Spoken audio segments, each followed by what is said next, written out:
Well, somebody came in and left.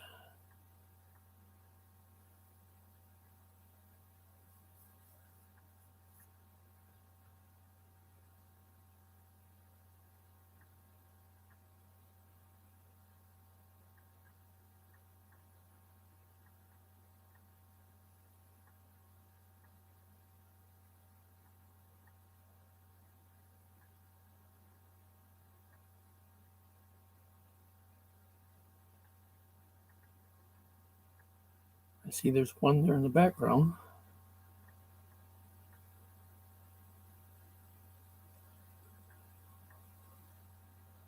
Hey, Monroe.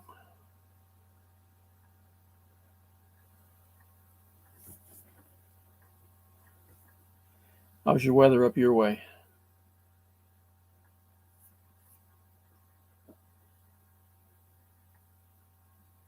It turned out to be a nice day here today. I think it's supposed to be nice again tomorrow. But the weather's showing that storm that was out west is supposed to be coming across and hitting all the way clear up into, I guess, the New England states.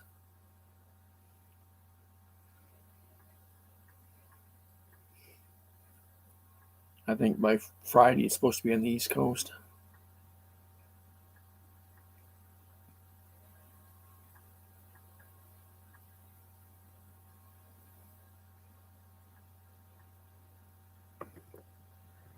It's 69 here, no rain, but the humidity's still at 90%.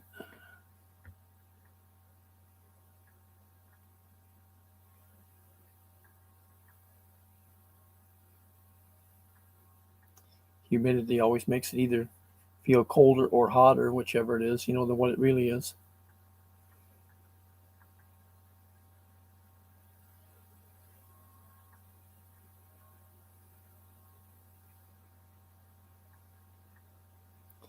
But I don't have to shovel it, so I guess that's a good point.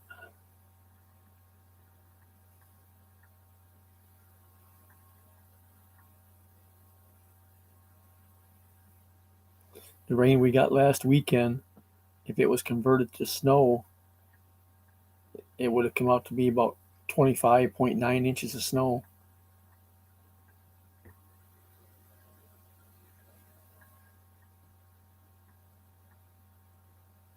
Yeah, 59% is not bad because even if you have your AC running in the house, it keeps it down around 50%.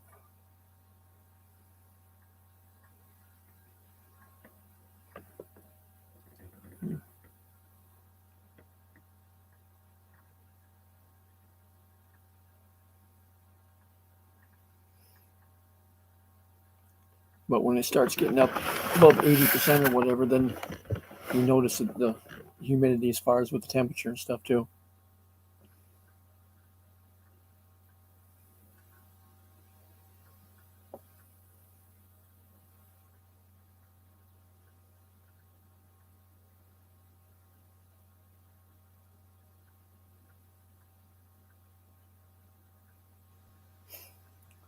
But that storm front they got shown on the news there tonight that's coming across the country, in some areas they're talking it's bringing tornadoes too.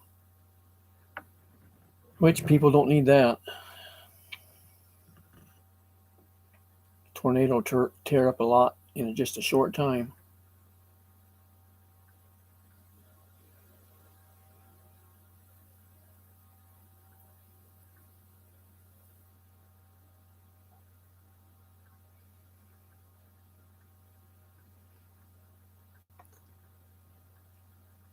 I don't know whether it's cool enough way up north that it'll cause snow for any of them up there or just rain. I know in the south it'll definitely bring more rain for everybody.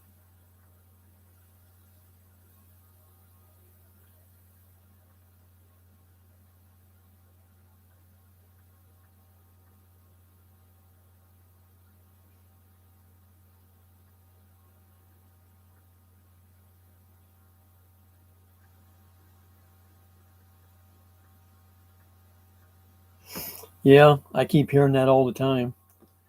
Um, there's been a couple things on YouTube news lately that the U.S. is finally opening more stuff up.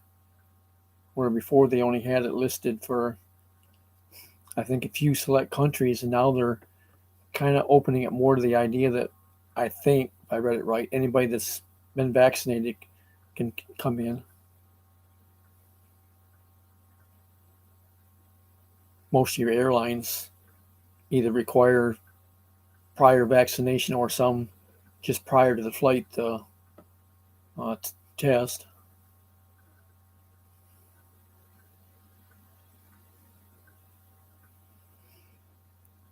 But I think all over the world, the countries are hurting financially just due to the lack of travel and tourism and stuff.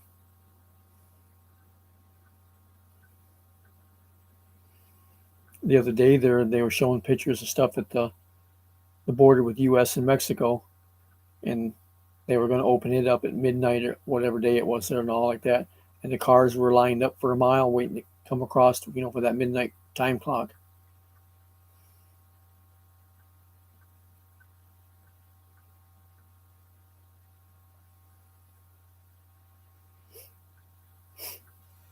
I think they said the U.S.-Mexican border is one of the busiest in the world.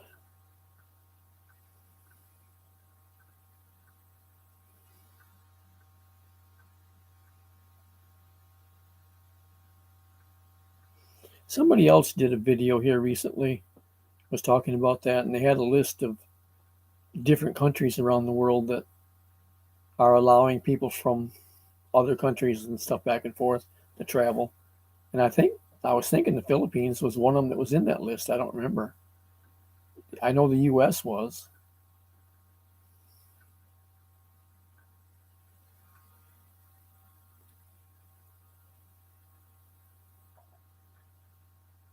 I don't remember how Canada's doing, in relationship with us, as far as if they're more lenient or more strict.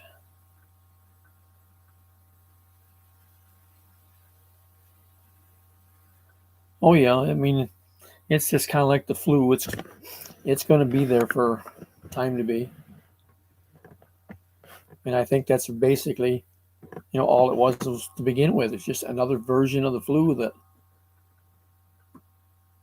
managed to spread all around because they made such a big deal out of it. Normally, the regular flu and stuff, people would get it and some would die and whatever, and nothing was ever said about it.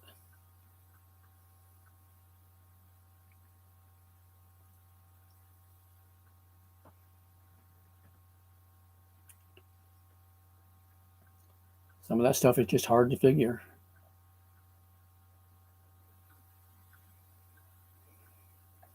Hey, IJ.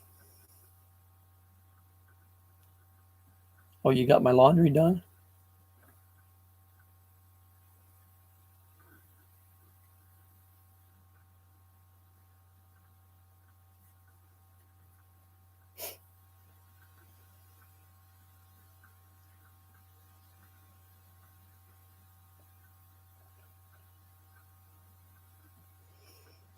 What have you been doing today?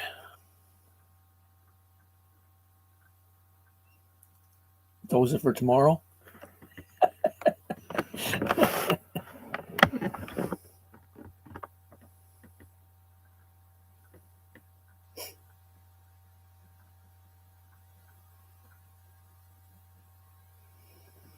Now, let's see. That'll give me a Thursday shirt and a Friday shirt. Then I need a Saturday and a Sunday. Yeah, it's kind of the same with me. I had to run down to the local village down here. It's 4 miles away. Go to the dollar store today and get a bag of sugar. I forgot to get it when last time I got groceries, and I made tea last night for iced tea and used the last scoop of my sugar for that.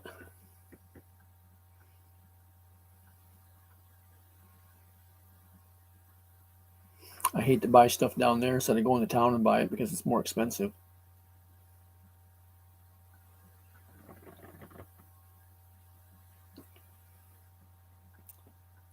And everything everywhere anyways is already, getting higher all the time, but theirs is already higher than elsewhere to start with.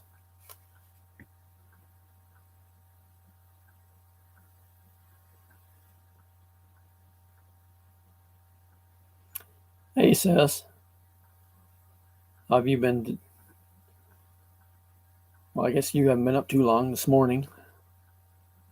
You've probably been out running already. Jogging, whatever. Hiking. One of them.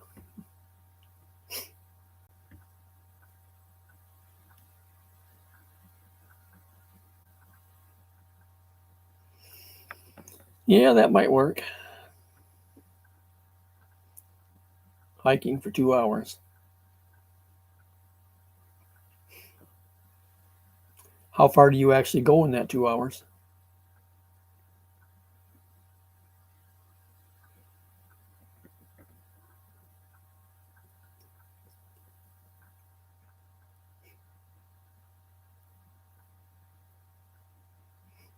Because the time factor can be greatly affected by how fast you walk or what kind of terrain you're on.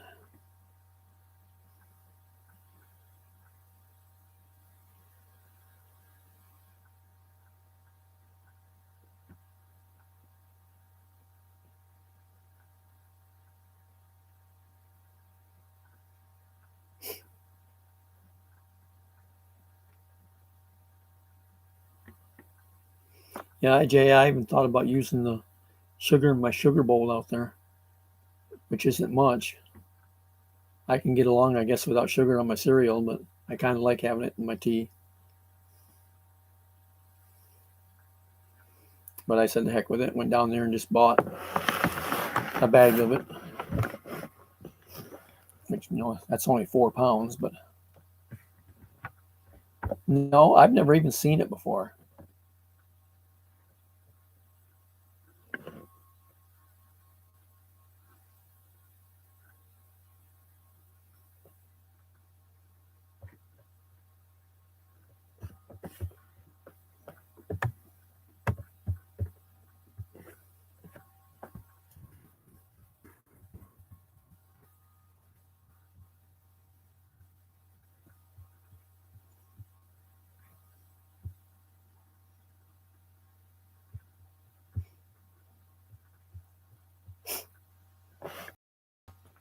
Does any places like Walmart carry that, or do you have to go to like an Asian store?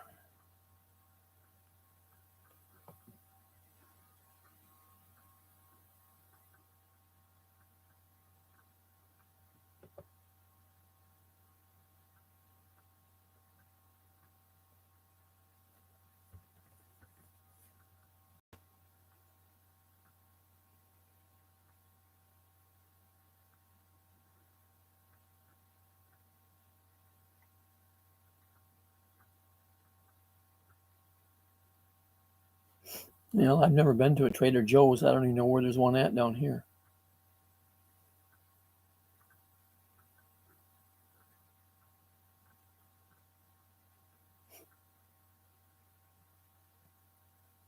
What's the difference between regular sugar and coconut sugar?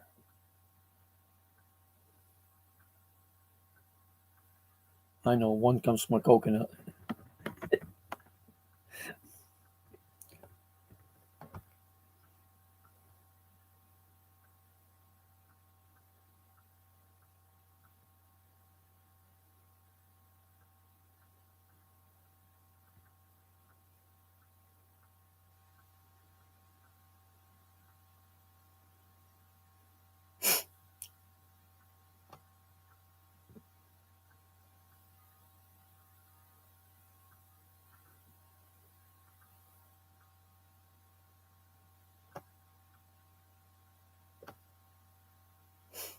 I don't even know if I've heard of coconut sugar before.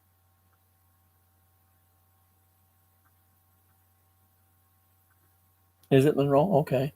I've heard somebody else talking about it too, but I can't remember where. Maybe up around Detroit or someplace.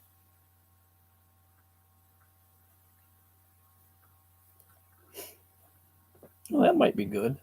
I don't know how it'd be in iced tea, but using it, on cereal and stuff like that might be good. Hey, Marty. If you hadn't said that, I had no idea who you were.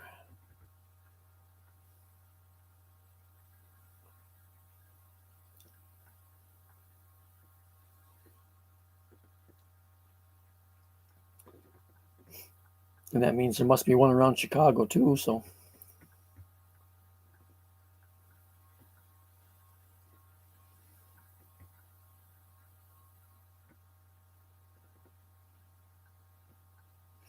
I'll have to look it up later and see where there's any of that around here. Nothing else, just to go see what kind of stuff they do have. Like, say, I've never been to one, so I have no idea.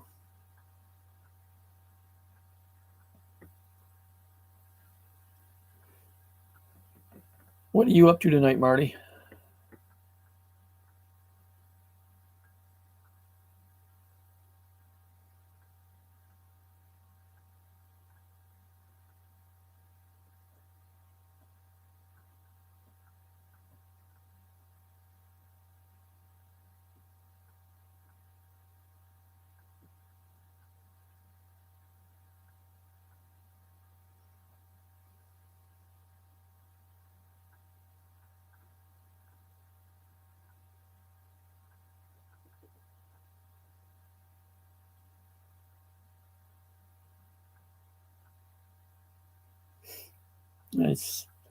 You're in the same time zone as me.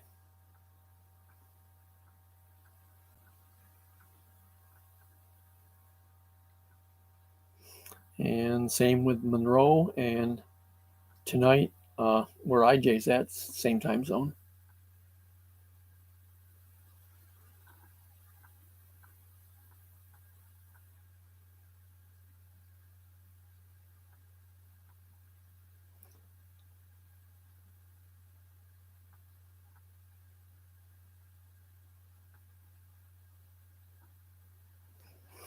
Okay, what does that mean, IJ?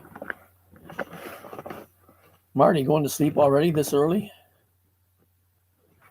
I know a lot of people go to bed this time. I'm just teasing. I don't seem to ever get to bed before midnight or much later. Well, and IJ, that's how I produce a lot of my information, is look it up and tell you what it says online. Well, that's a good reason.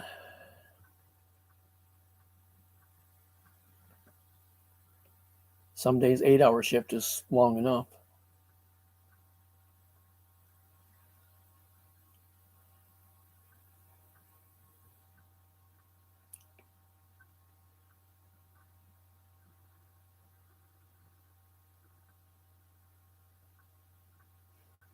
Okay. Well, that would be a good thing for most people in general, not not just diabetic or something even. Yeah, I used to work when I worked in corrections, Marty. I used to work a lot of 12-hour shifts, but I never worked 16.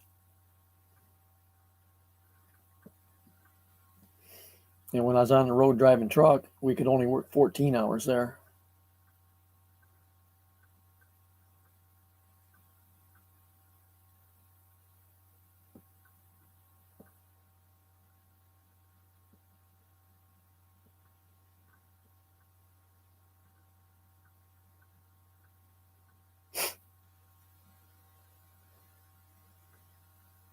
Well, that wouldn't be quite so bad.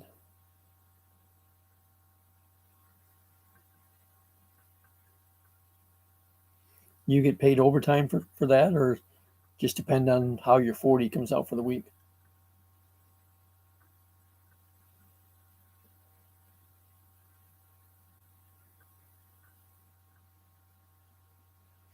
When I worked in corrections, I did that. Our regular shift was 8 hours, so if I pulled a 12, I got 4 hours overtime out of it.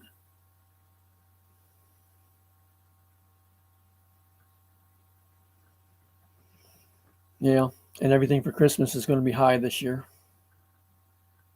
Everything's going up.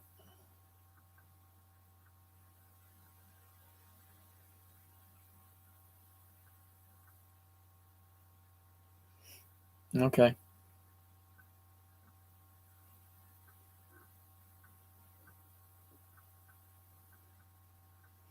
worked I worked a lot of hours that way when I was working night shift, because if you work, your 5 days a week on nights, then your 2 days off, you tried to stay up during the day and sleep at night. It messed you up so much on your sleep pattern.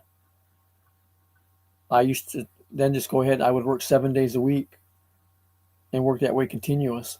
So I always was, working at night and sleeping during the day. I did that, like I say, when I was working in corrections here for a while. I was working nights. I worked 7 days a week, and every so often I pulled 12-hour shifts. And my captain came in one day and asked me. He says, "The warden was asking when you had a day off last." I said, "I don't know." He said, "She looked it up. It's been 3 months. She wants you to take some time off." I said, "Okay." So I went in and filled out a leave slip, went back and handed it to him. Said, "I'll see you in 2 weeks."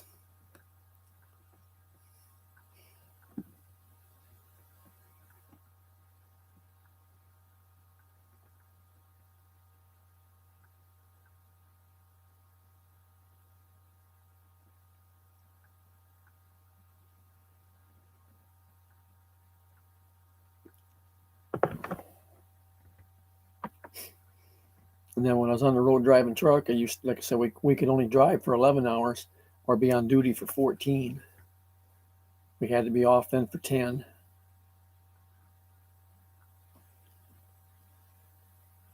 A lot of drivers like driving at night where there's less traffic and stuff, which I agree with. But I did auto transport, so I had to pick up and deliver a lot of my, hey, Josh, I had to do my pickup and deliveries, daytime when car dealerships are open, or if I haul for individuals, they were up. Like I couldn't show up in the middle of the night with their car.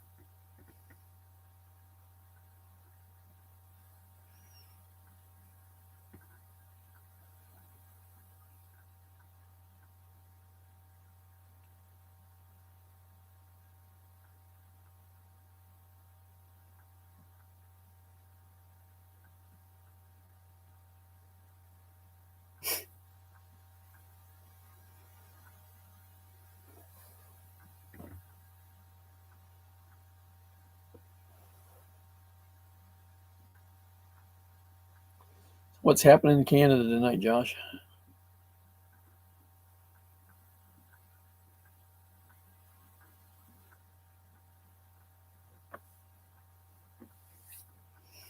I didn't notice in the weather forecasting and stuff on it, but that storm that's moving across the U.S., is any of that going to hit up as far as you or are you going to miss it?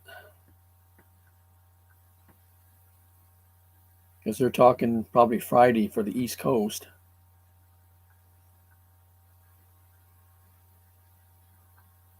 Which, IJ, you may get hit with it tomorrow.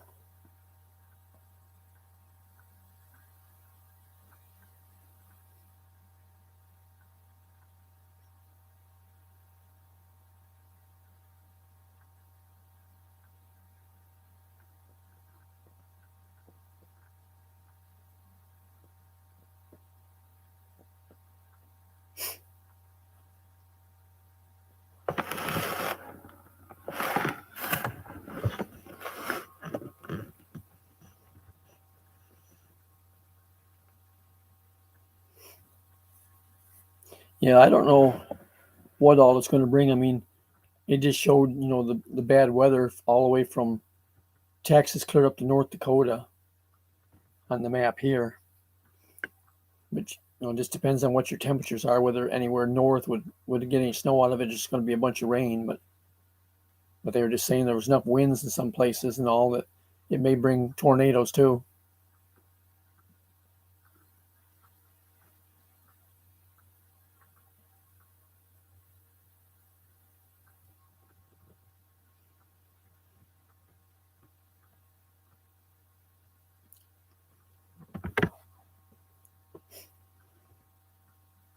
I turned this thing on this morning, and the first thing I did is I had problems with my keyboard. The whole bottom row of keys from Z clear across to the question mark, I could only get the B, the N, and the question mark to work. The rest of them would not work. And I played with it and played with it and played with it. And went to turn it over to look on the back side of my computer without thinking, closed it, which then turned it off. And part of my password to turn it back on has an M in it. So I couldn't log back in to open my computer back up. I had to get on my other computer and went online to see suggestions of how to do that. And I tried, I don't know how many different things that, different suggestions were made, and couldn't get anything to work, and clicked on something here. I don't know what it was. And it brought up my on the screen keyboard.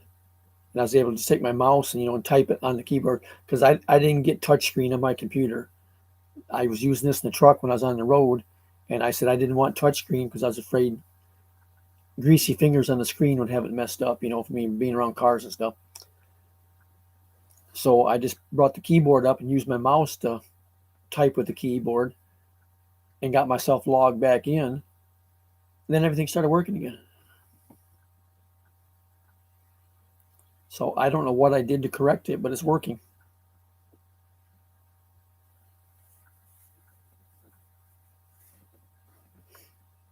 And I don't remember how I got into that keyboard.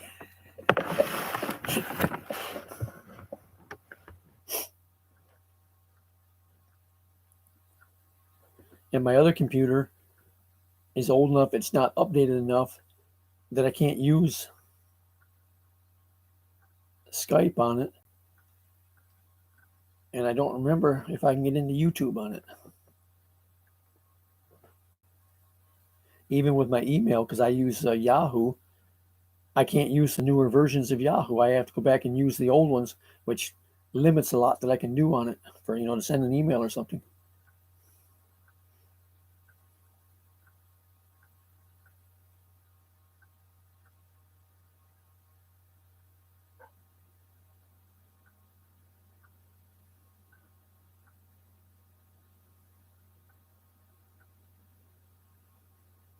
Hey, Jack, I picked up another part of a pickup load of aluminum beer cans today. If you want to come and squash them and bag them for me.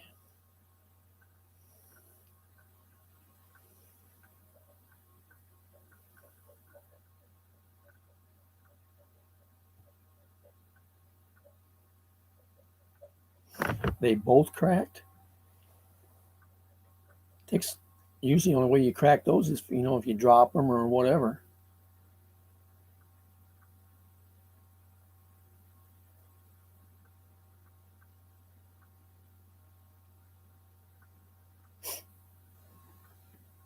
I mean, I was talking with a friend of mine tonight. We was talking about my computer when he used to work on the pipelines. He was a supervisor, so he was always in his truck with a laptop computer. And he said he set his down beside the seat in the truck one day and then put his elbow down to push himself back in the seat and cracked his monitor.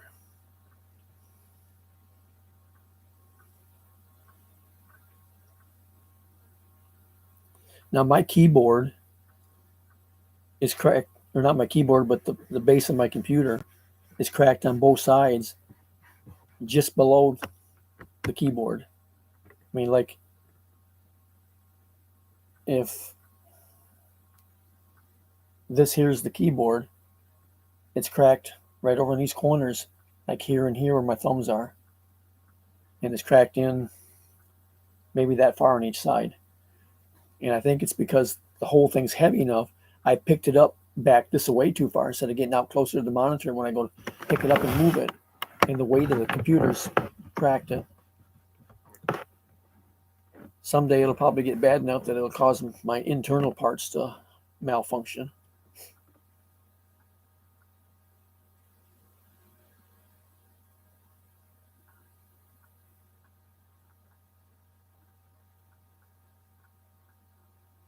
Well, I can agree with Josh on that, because when you're pressing on it, you have to be careful, that you don't press too hard. The old computers used to have a glass screen in them, which could take quite a bit, but the newer ones are more of a flexible plastic.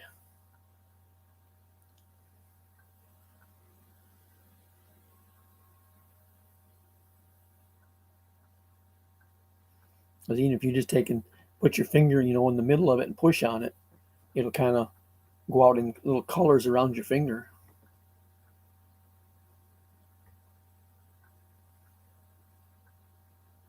Yeah. Sometimes, IJ, it don't take much to mess them up. That's what I was fretting this morning when I couldn't get this one to work, that I was going to have to go buy another one. And I don't know what it would cost to get another one like this. I mean, because I know they're expensive, but I bought this one back maybe 2014, and I paid around $1,300 for it then.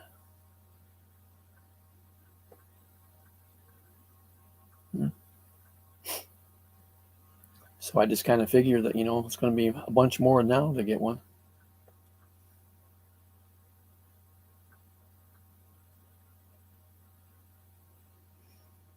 How long have you been working there, IJ?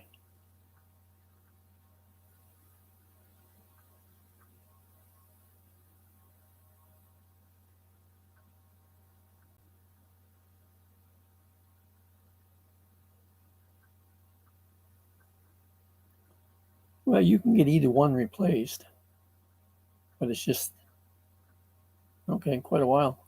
But it's just, the money to do it and taking the time to do it.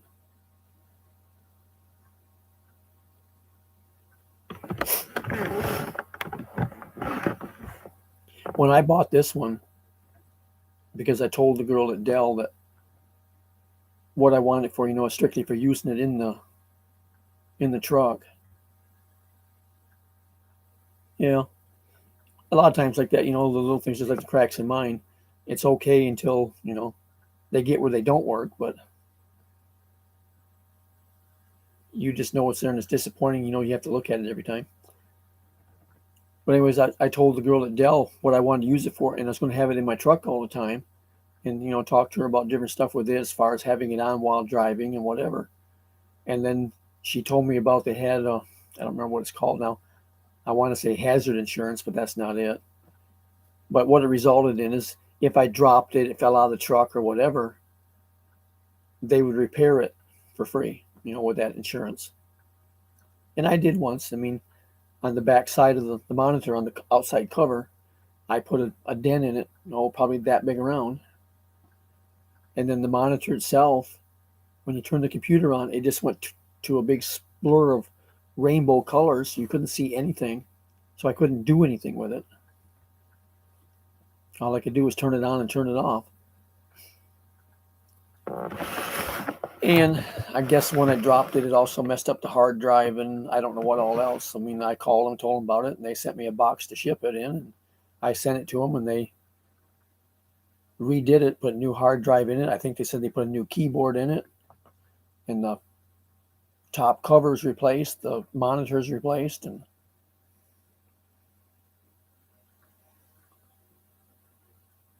the only thing that really upset with me on it was they told me to save all of my personal stuff out of it, before I shipped it. And I assume they mean stuff like pictures and stuff like that. Well, at that time, I didn't have none of that stuff in there because I was using it strictly for work. And I told her I didn't have anything else in it, and I shipped it. Well, when they sent it back to me, well, they took all my programs out of it, that I had for, doing my business and stuff, that I had paid them to put in it when I bought it. And she said, oh, well, we told you to take your stuff out of it and save it. So then I had to go find them programs again and download them all into my computer because they didn't put them back.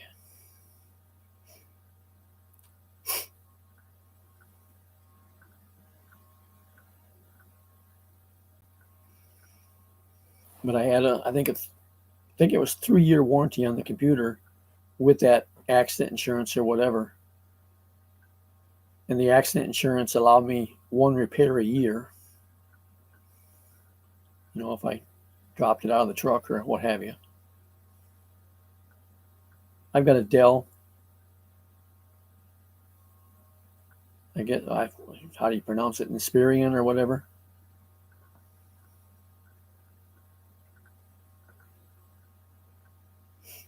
It's has a 17.3-inch monitor on it. It's a big one. And that was back before I had my cataract surgery, so I didn't realize I was having problems with my eyes. They were just, slowly getting worse where I didn't notice it, but I just knew that stuff that was very small, I had trouble with, seeing it and stuff, even sometimes filling out my logbooks at night. I'd sit there with my glasses on and a magnifying glass to enter my logbook entries. And if I got something small like an iPad or whatever, time I put my stuff on it for my finding my loads and stuff, I couldn't read them.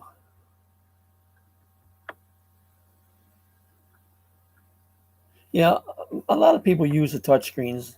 I've never used one, but like I said, I didn't get it with this because of the reason. Like I said, I'm working around cars and dirty chains and whatnot. I'm underneath the cars, chaining them down, and I was afraid that because it don't matter how many times you wipe your hands and do whatever, there's still oil on them when you get done. If you can't go in and get good hand soap, whatever, to clean them. And when I'm on the road, I don't always have access to that till I get to the next stop, and I didn't want to have that smudged all over the screen and mess that up, so I didn't get it. And I just kind of hope for the best on the keyboard. But I was pretty fortunate that I never messed it up either.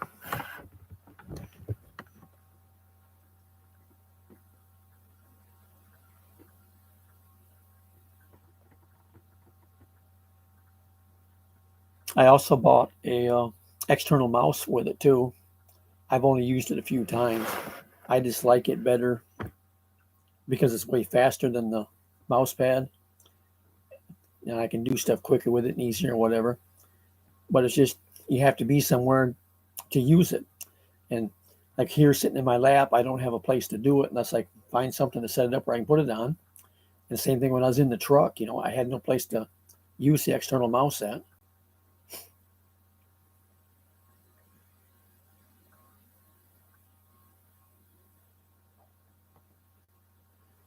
Okay, Marty, good night.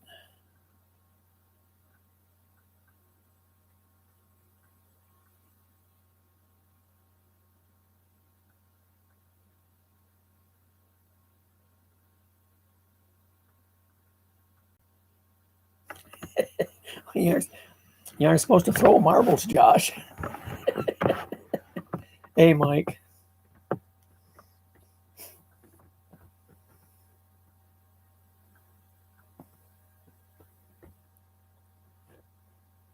Yeah, the glass in the front of the old TVs was pretty tough.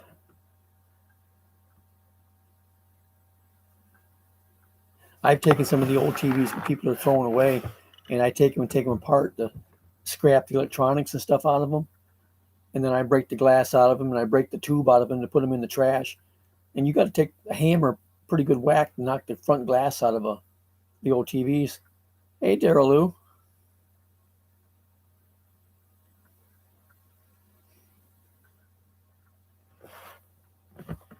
But even like the picture tube in the old TVs, you take and break the tube, and inside of it, there's not much, but there's some pieces of sheet metal in there.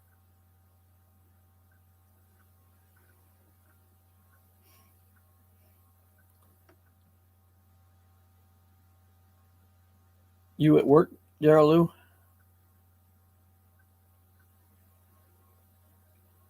You're having technical problems, Mike? But even the flat screen TVs, if you take one of them apart, your screen on it is in 3 layers. And one of them, I mean, they're a heavy plastic, but one of them is all right, I figure with the time of it, that's where you're usually at this time of day. But one of those layers in the screen is a dark colored glass, and you can pick it up and hold it up. I showed it to my neighbor. If you had a time like you're going to have a solar eclipse, you can hold that up to watch it because it's as dark as the lens in a welding mask, which tells you that means how bright the lighting is in the back of that TV shining through that for what you actually see. It's coming through that dark screen that way. on the flat screen TV, IJ.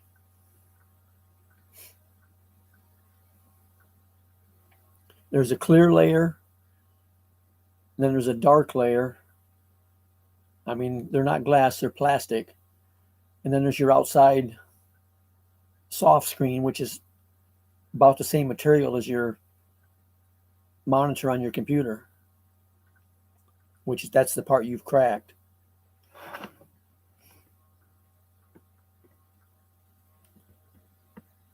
Because when I've taken flat screen TVs apart,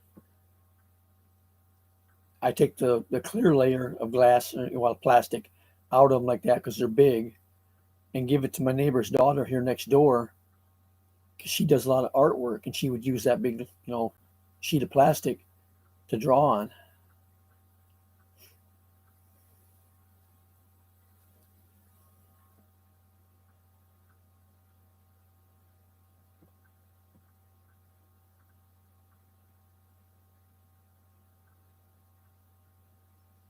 Yeah, I remember those, Josh.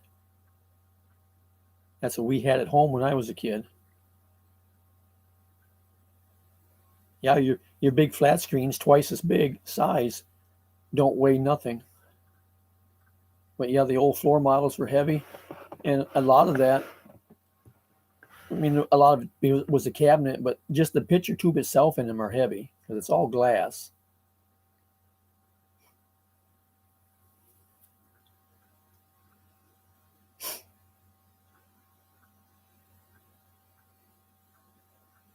And then back when I was a kid, the first TV that we had, that my mom and dad had, is when I was a kid, was a small black and white.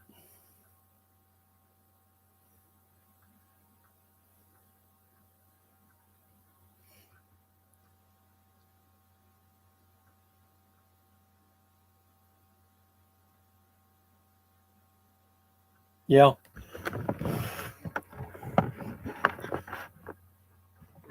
they have the extra speakers and whatnot, or some of them you can get them with the jacks and stuff, and have the surround sound in your room or whatever.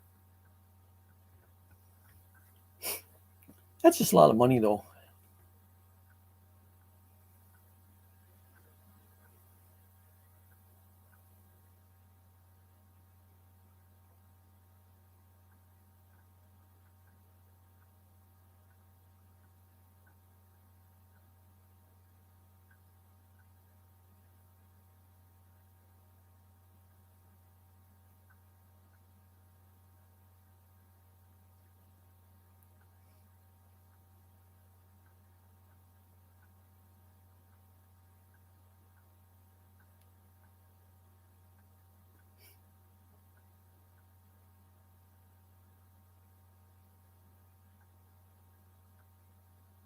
Hi, Jay. Have you talked to Tinkerbell today?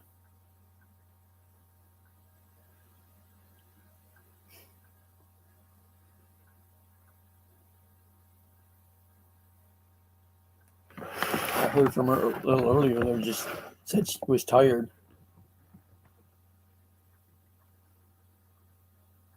I think that last video she did there, the roller where she stretched out on the floor, kind of made her sore.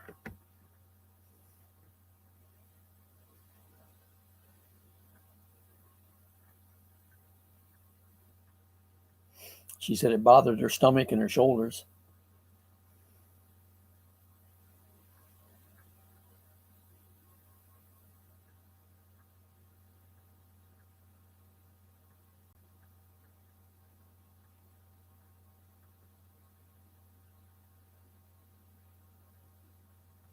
It would kill my knees being on the floor that way. I know she had a pad under her knees, but it didn't look very thick.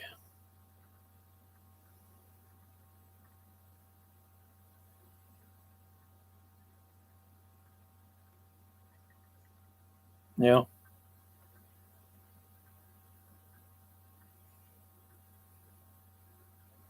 that or just slip and fall and bang your face in the floor.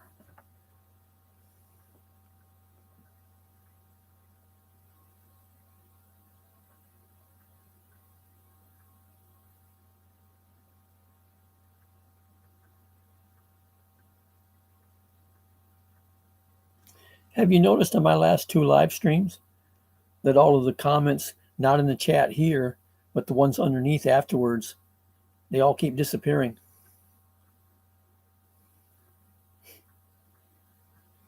There's one of them there I had.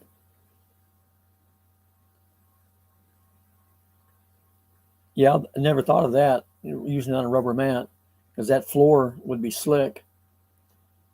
Yeah, because one of my lives, I think, had 20 comments, and now it's got 2.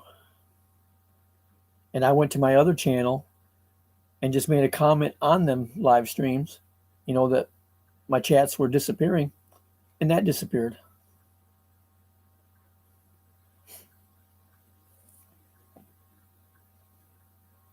And when I turned it on this morning, one of them had, I don't remember, like 15 thumbs up or something. And this morning it said 0.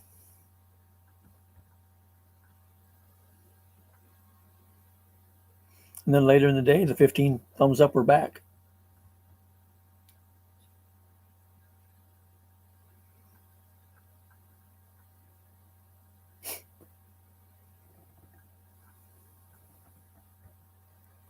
So I keep wondering, is it just here on my end, or is YouTube screwing up all the way around so nobody sees the comments now?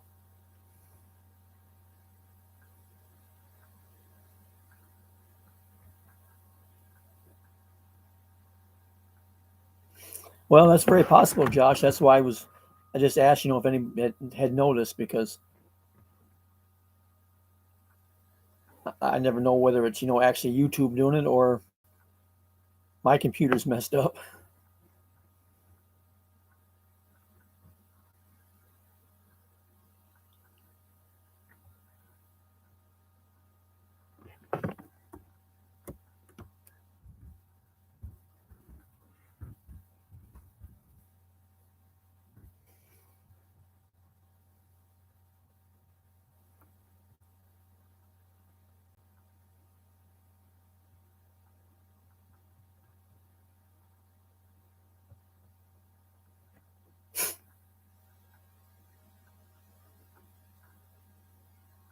Yeah, I know. I've always told people that before. Some of them that make everybody that comes in a moderator so they can post their link. I said you have to be real careful with that, which I don't have any moderators. I've made them in the last couple.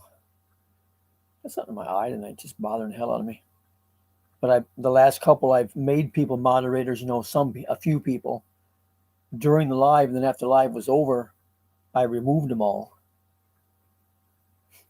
So I don't have to worry about that problem, but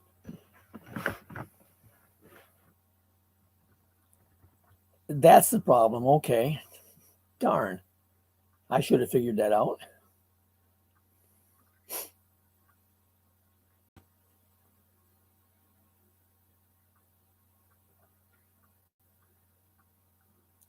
Yeah, I was in somebody's live one night. I don't remember who it was, but they were one that everybody that came in, they made them a moderator so they could post their links and whatever. And somebody new came in. First thing they did is ask for a jacket. They gave it to them. Then every new person that came in after that, that person kicked them out. And the host was far enough behind in reading the comments that they weren't seeing it happen.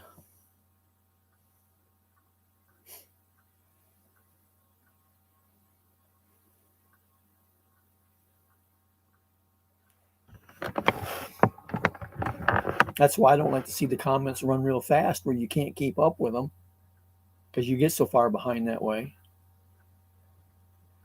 And one of the other things too that I do when I tried, and I still miss them because I've gone back and watched my lives later just to see how things went, and I see stuff I missed.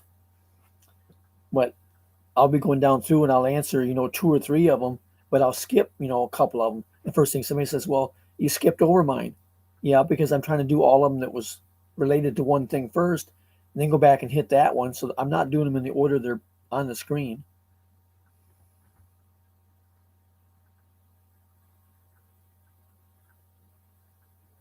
The one we thought, that came and said from Brazil.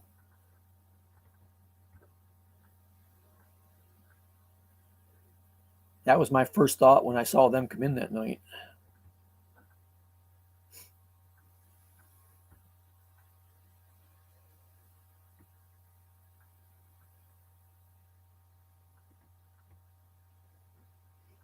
But I've never seen them since.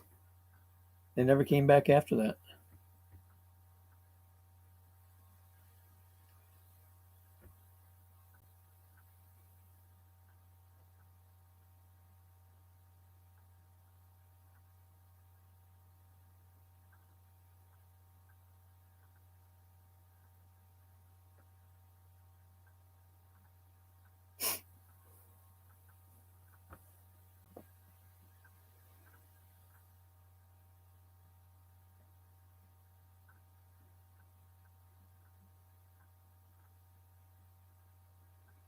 And the other thing, when you watch someone like that, they come in and start telling you where they're from, then other stuff they start telling you about it kind of indicates that they're not from that country. They don't know anything about it.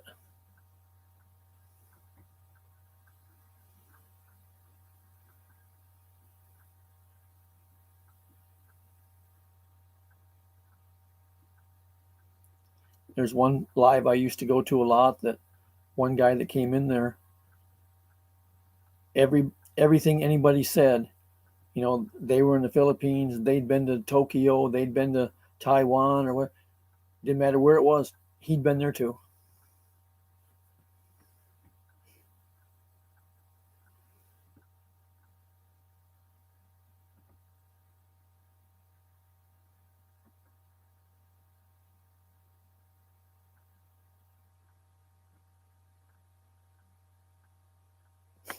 Okay, IJ's leaving. We can talk about her for a while.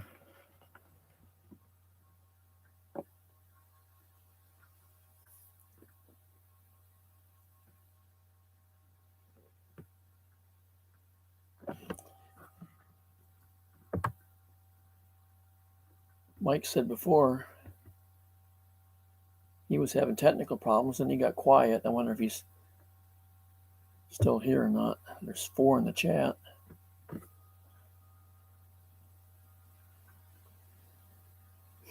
Dara Lou was at work, so she probably got busy.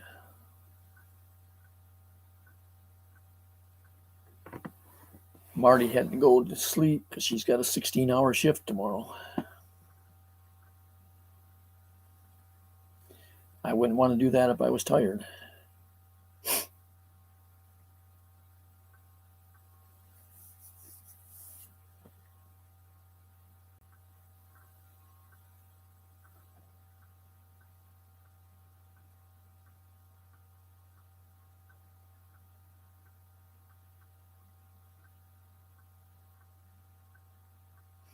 Josh, have you ever been down here to Florida for bike week?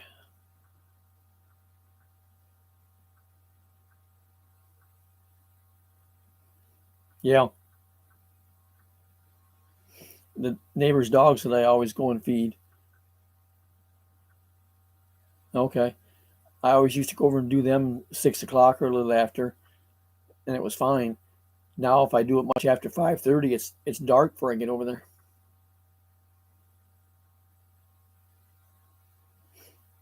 I've never been over to Daytona for bike week. I just don't want to go and deal with the crowds.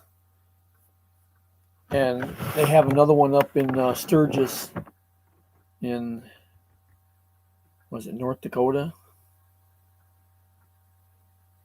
I'm not even sure now. That's supposed to be real big. But I was talking with a neighbor tonight there, and he was mentioning that in Leesburg, Florida, which is, 40, 30, probably 75 miles west of Daytona.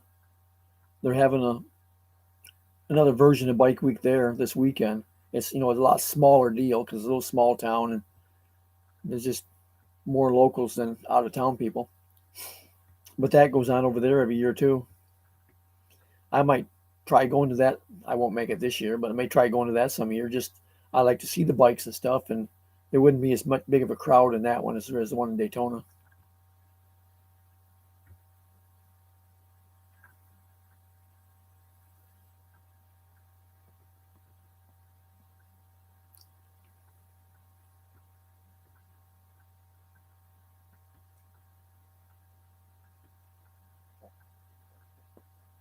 I have no idea how to pronounce the first word of that name of Decor and Crafts. But anyways, hi.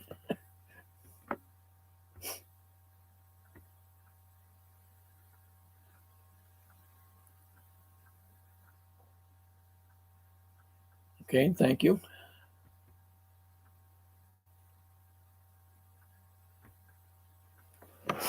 Yeah, I haven't even been to a car show in a long time. They used to have one every year up there in Messina, New York. I used to go to once in a while, and they had a lot of the old cars and stuff like that. Um, IJ Sabella is away from the computer right now. She'll be right back. But some of the cars, I mean, they had a lot of the old ones there, and everything was all dressed up, a lot of chrome and whatnot. But there was one trip I went up to like that. They had one of the old Dukes of Hazzard cars there. I used to enjoy going to those. I haven't been to one in years. I'm doing all right. Or as I normally tell everybody, I'm still alive and kicking. I don't kick as high as I used to, but still trying.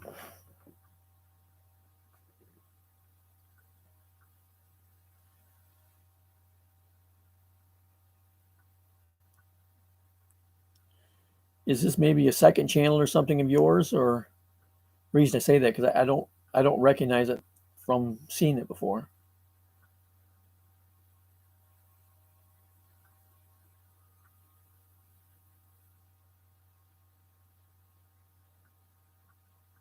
From Morocco and Londres.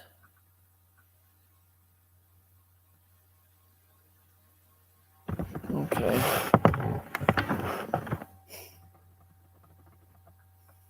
Apparently I've talked with you and just don't remember the name.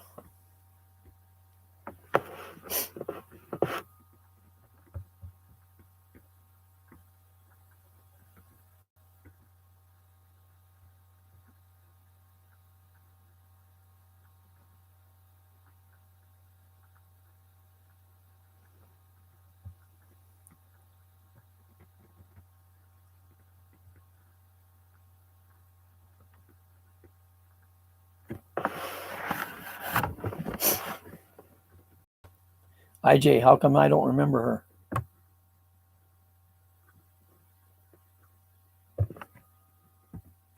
Was I sleeping when she was in your chat?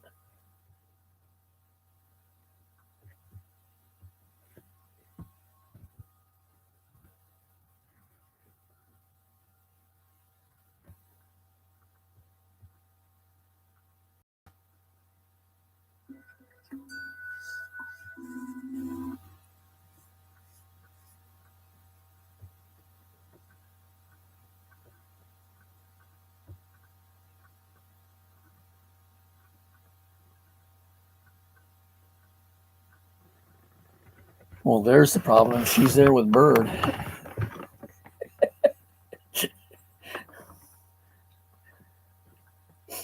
Yep, I guess, Josh. Must just be old age.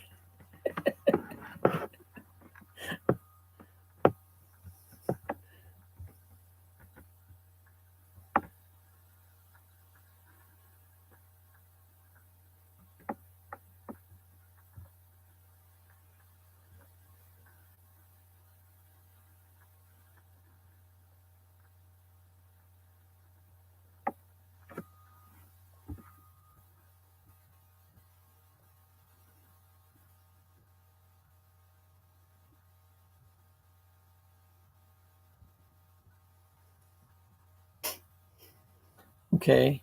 Seems that I've looked at your channel before, but I didn't sub to it because everything in it is without English, which left me not being able to understand, not being able to understand what the videos and stuff was going on with them.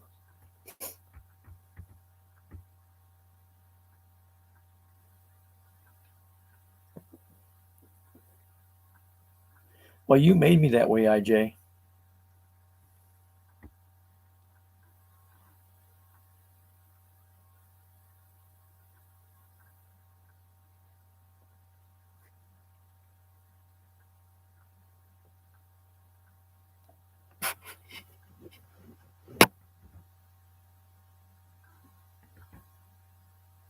You lost me on that one. You said your girl's sister.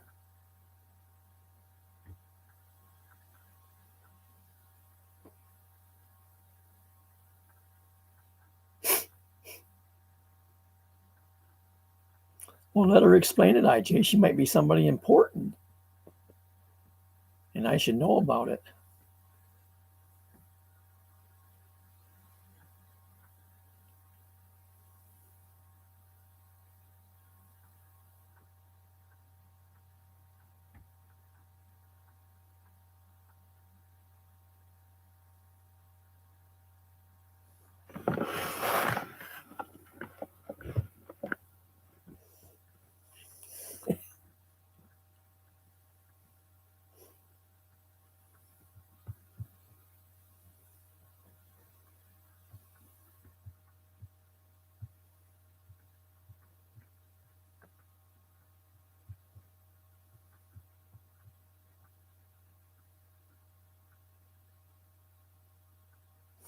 Okay, now I remember you talking about her. Well, I just subbed to you anyway, so I can go back and look at your videos and stuff more. But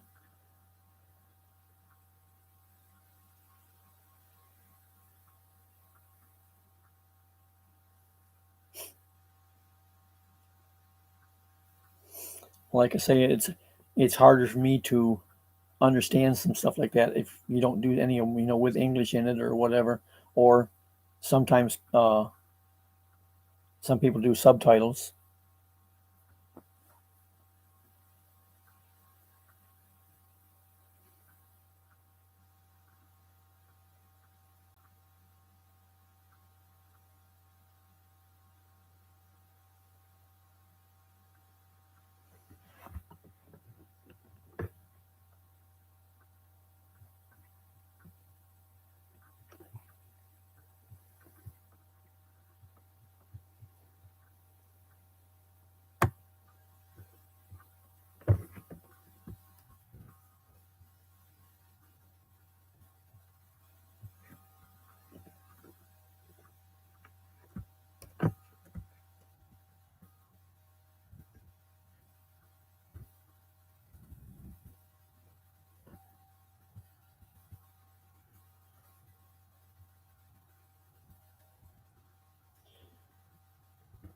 Well, there's her link if anybody else wants to check out her channel and sub to her and whatever.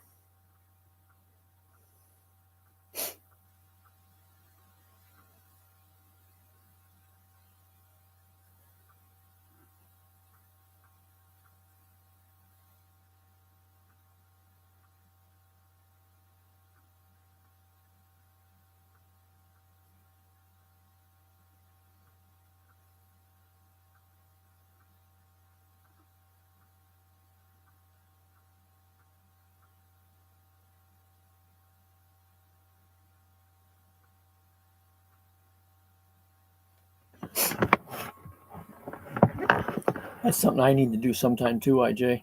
I don't have any of mine grouped up that way. I mean, because I can make, playlist of just live streams and one of just my kitties and whatever.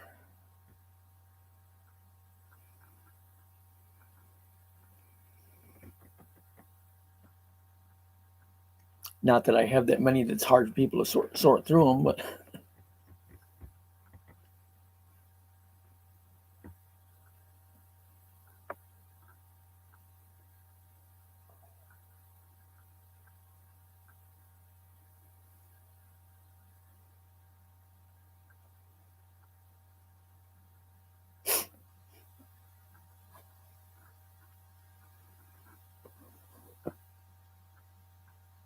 what's that, IJ? Oh,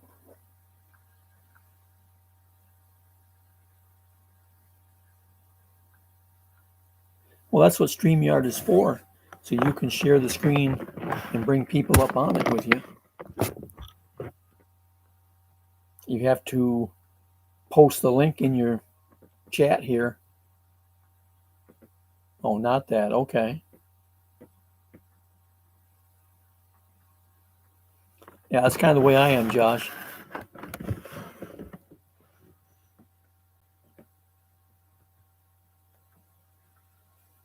I was listening, IJ, but you didn't say nothing. I couldn't hear a thing you said.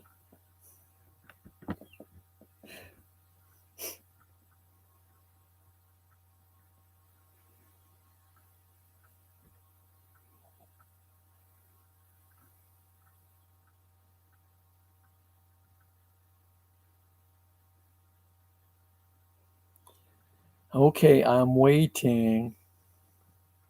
Remember, this is a short live stream, so somewhere in the next 2 hours, if you can get it out.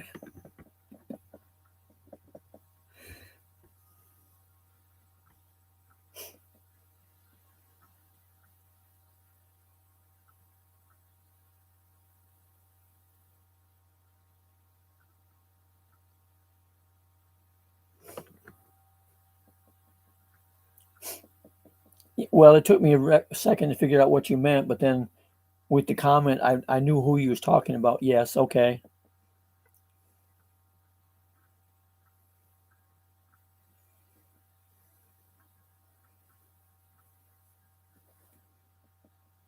Yeah, I've seen Lee do that. Sesh Travel Vlogs does it some too.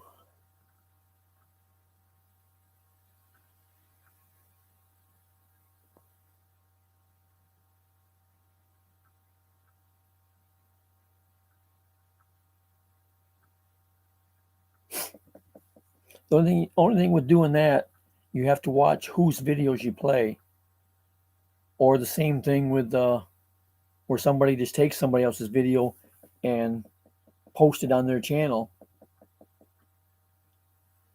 Most people are never going to say anything, but all it takes is that one to come back and hit you with a copyright on it.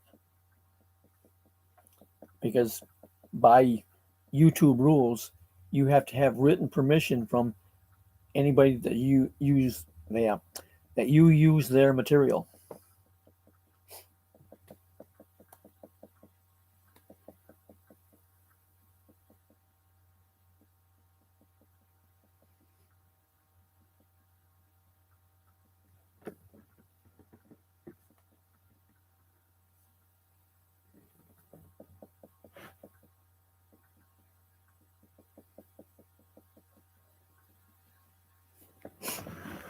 Yeah, kind of. Well, it just depends on what they are and how often you do them. There was another guy that used to do lives all the time, and I don't know what he did, but his channel got shut down. He could he could still post videos, I think, but he couldn't do live streams, which I didn't understand, for 6 months, and he claimed they shut him down for 6 months because of copyright.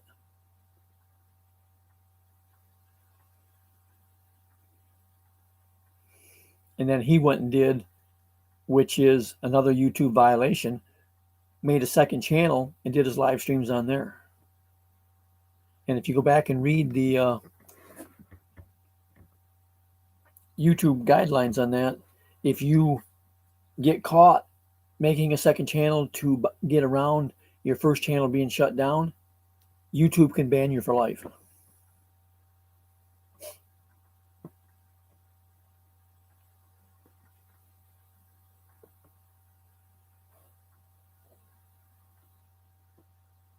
There must be another party going on somewhere that I wasn't invited to.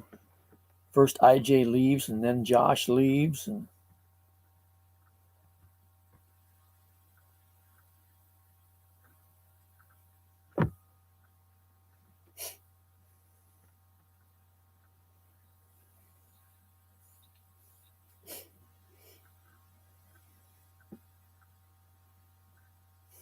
well, I know you're back, but you left for a while too, and now Josh is gone. So I say it must be another party somewhere I didn't get invited to.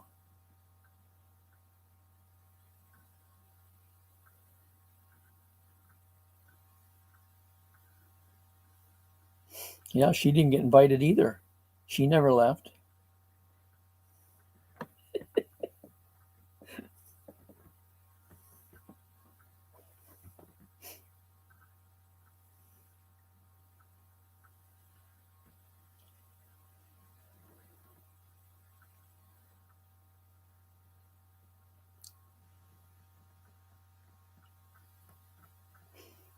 Laundry this late at night? Well, I guess it don't matter with you because you do everything with the dryer too. See, when I do mine, I hang it outside, except unless it's raining.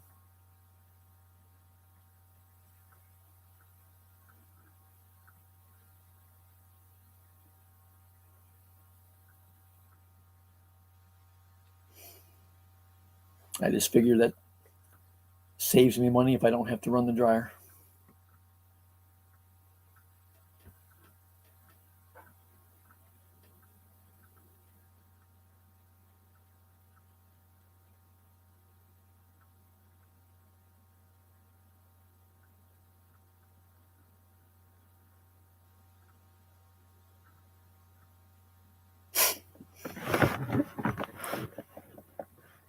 Well, I still have a couple sets, I think, of clothes bars.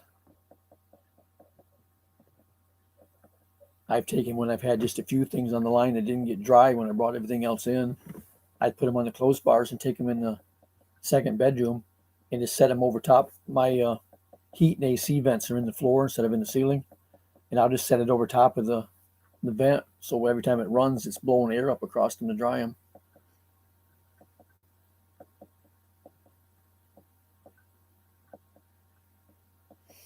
But I've occasionally put stuff out there in the line thinking it was going to be okay, and before they get dry, come up a downpour. Then I have to bring everything in and throw it in the dryer.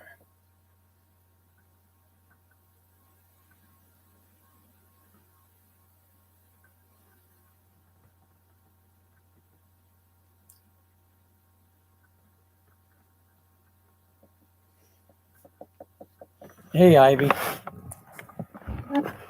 Yeah. Plus, also in the Philippines, you had the constant problem of rain. Also, I don't know, Ivy. Every time I say short, it ends up longer than what I plan. I already figured less than an hour, and here I'm at an hour and a quarter.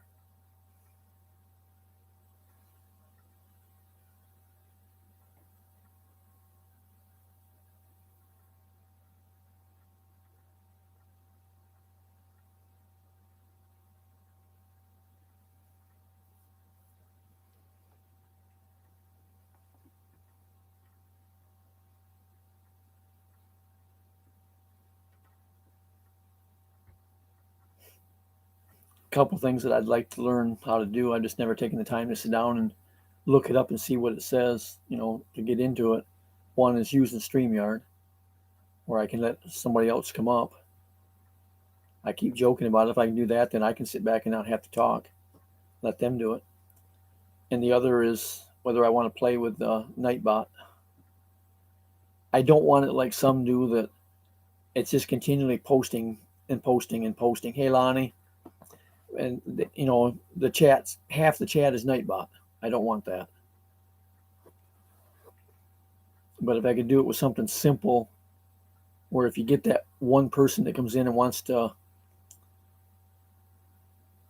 make 15, emoji comments or whatever, it can, tell them where I don't have to say nothing. Little stuff.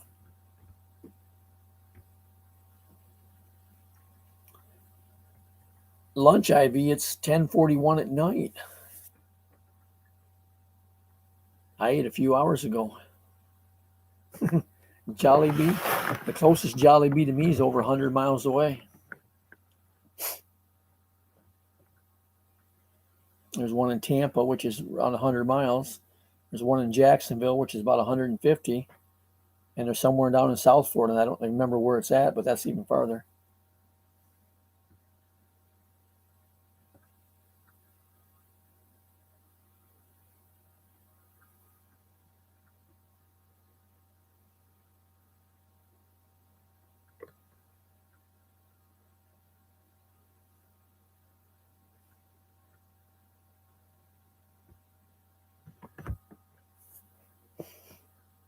I've only been to Jollibee's once, and that was down in Davao.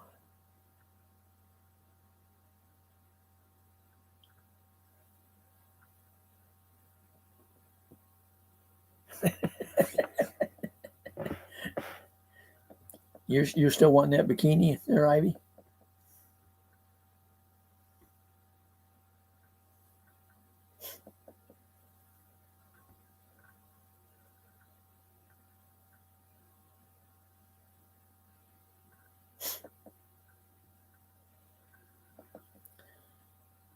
You have Jollibees up there, IJ?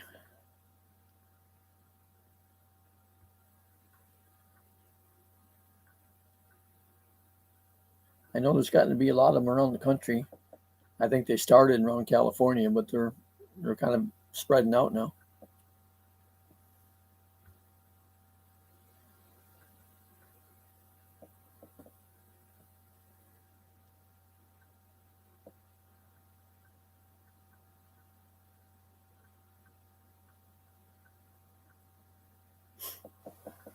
I would rather go to Golden Corral than the Jollibees.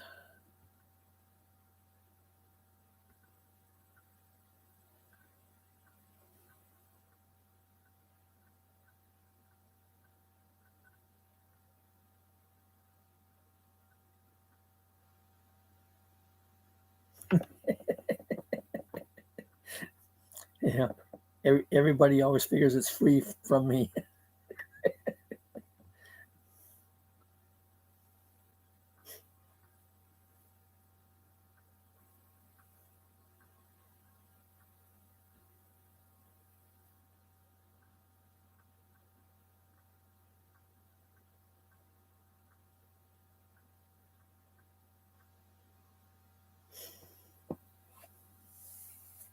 Yeah, but if you go to Jollibees, you have to order this and this and this and this and then pay for them. That's all you get. If you go to Golden Corral, you just pay one price to get in the door, and then we eat all you want of anything you want. And they have chicken and shrimp and clams and salad bar, baked potato, mashed potatoes, gravy, all kinds of vegetables. They have a complete dessert bar.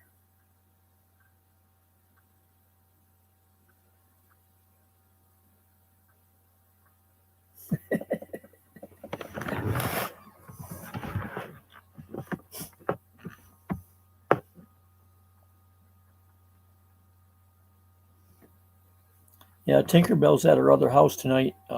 Today for her.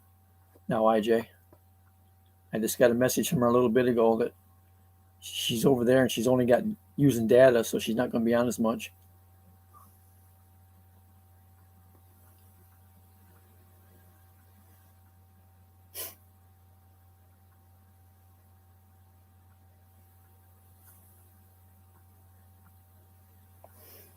Normally at night, she's on some of the channels where they're doing the catfishing and stuff.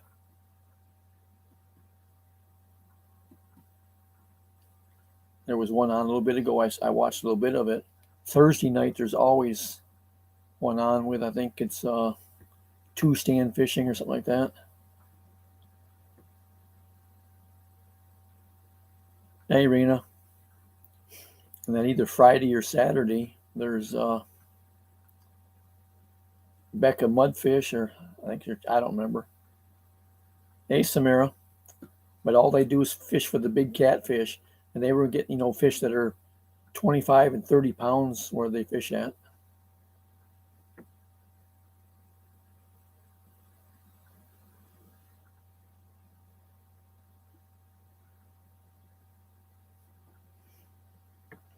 Samira, do you intentionally do it, or is it something that's messed up on it? But your last couple short videos, the comments have been turned off. So I didn't know whether you did it or if YouTube's messed up and turned them off. Because I've heard other people say that they didn't know they were off. It was a YouTube glitch and they had to go back in and turn the comments on.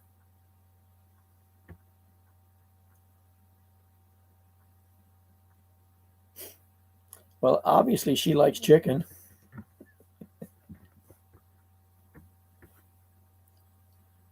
And I'll bet you the Jollibees here don't have rice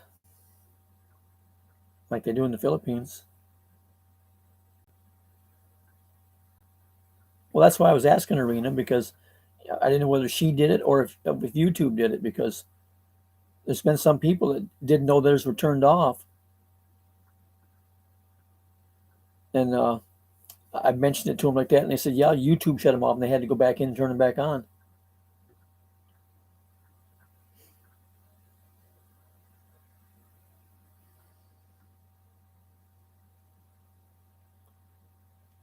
You can't hear me? Everybody else can hear me, can't you?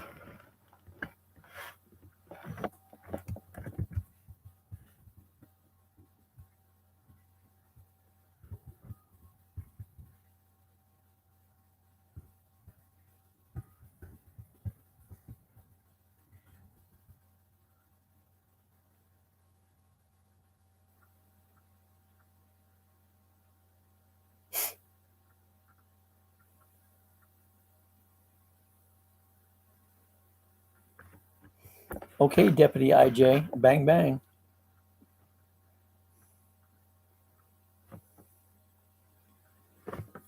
Okay, hey Peter.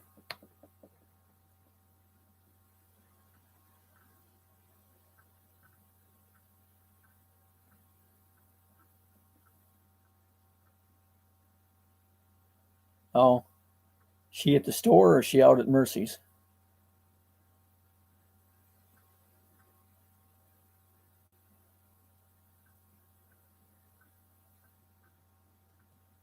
No, Samira's in Philippines.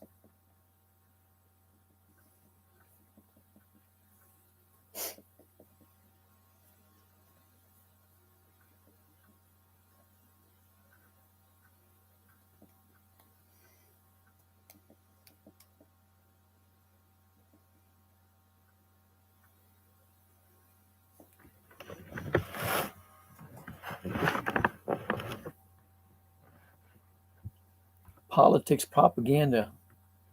What do you mean she's there?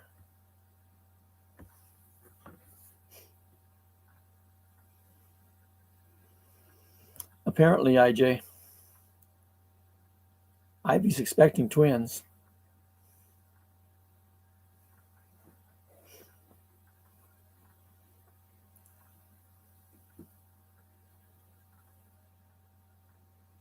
Oh, the mayor's speech? Okay.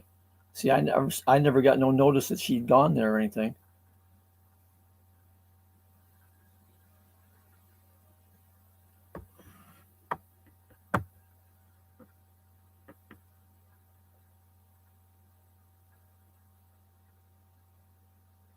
Okay. I just now see a notice that she's where she's at.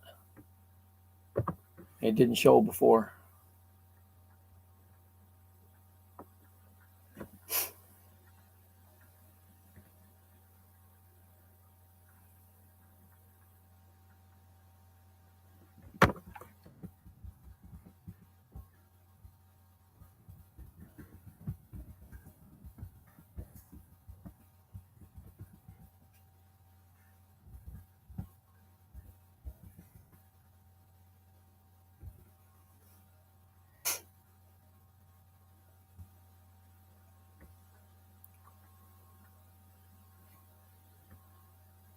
Buy who tickets, IJ?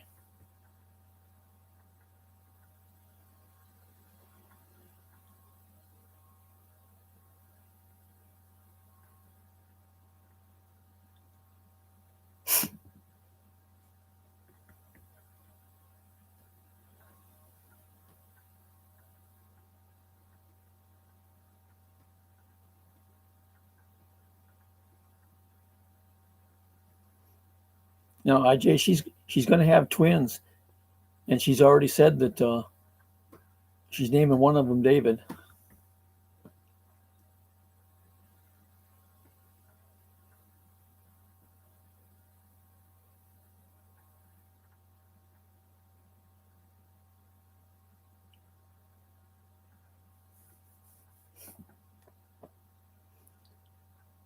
But she says that all the time and doesn't tell people that her husband's name is also David.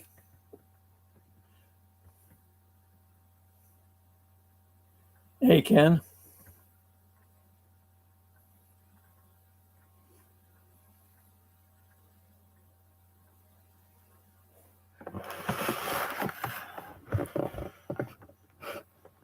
Ivy Tinkerbell is another Filipina. She's an OFW.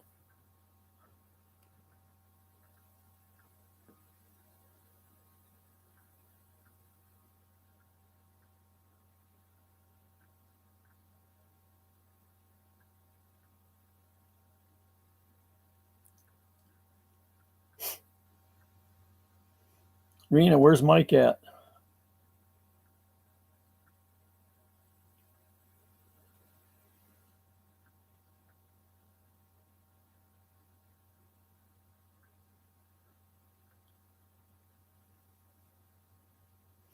Ivy, it don't matter to me. I've been called worse.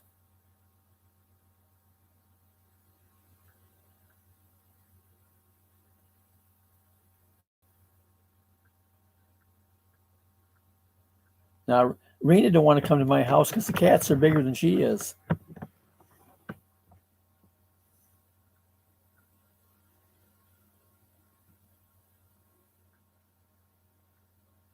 Okay, he is here. Okay.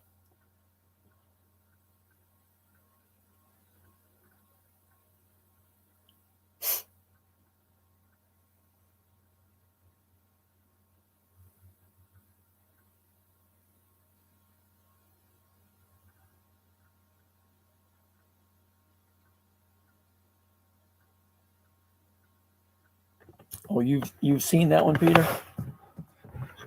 She says she likes to make stuff interesting once in a while and change things up.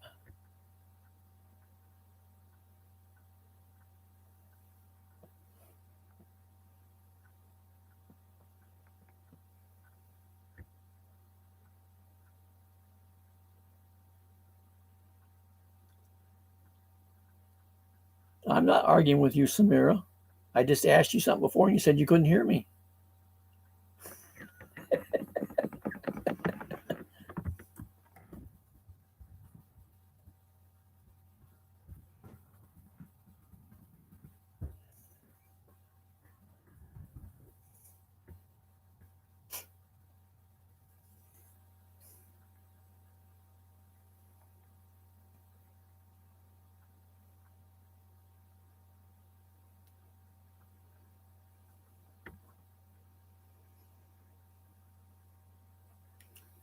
No, Ivy, Golden Corral's better.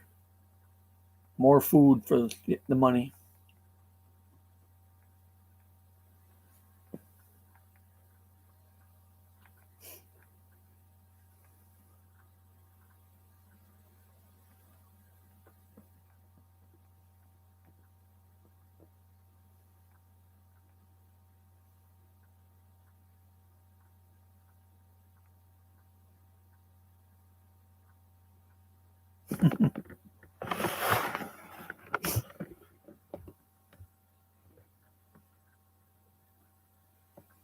You mean mine, Rena? I opened up a can of SpaghettiOs and meatballs tonight. I got lazy.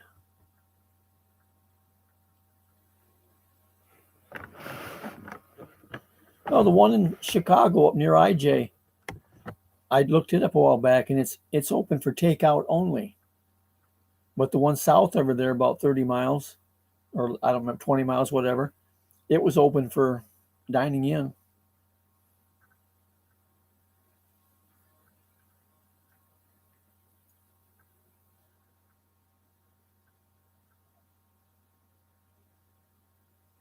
I haven't been to the one down here since the COVID shutdown of everything, but I've heard it's open again. I used to go there all the time.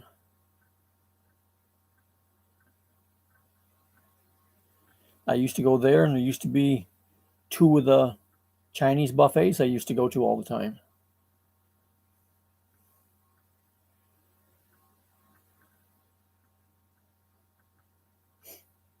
Yeah, but Detroit's quite a ways from you, isn't it?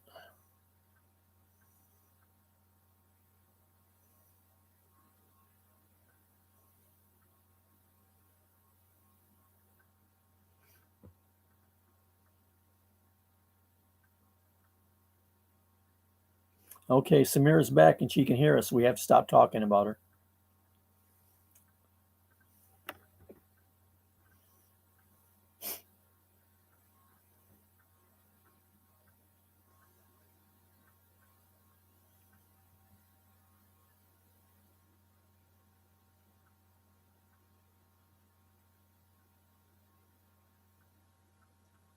No, what I was asking you before, Samira, I said on your short videos, lately all of them have had the comments turned off. So I was asking if you've done that or if it's a YouTube glitch.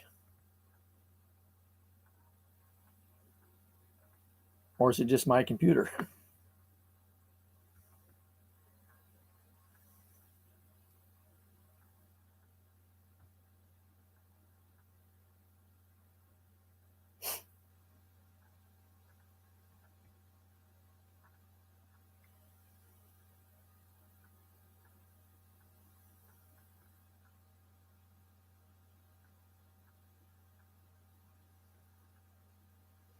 She didn't answer, so it must be she still can't hear me.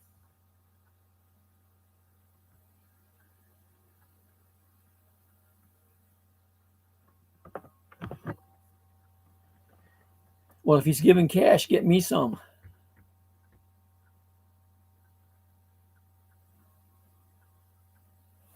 Yeah, you don't want to be eating spicy stuff and end up with upset stomach or heartburn. That'll just make you feel crappy.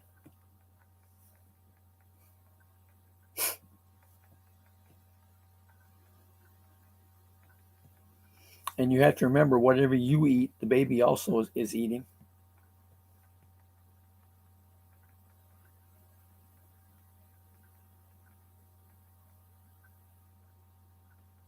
Well, the last couple she's done there, Peter, like the one she just did yesterday or whatever with her dancing with her niece or whoever it was, the comments are off on that one too. And then there was another one before that the comments were off on. I don't remember what it was.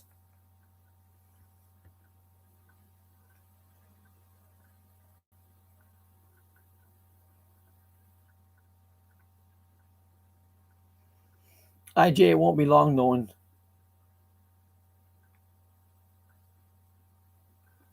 No, I'm not a doctor. Just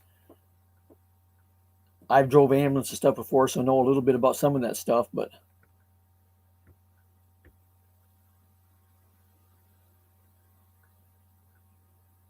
comments are off because not good in the eyes of what?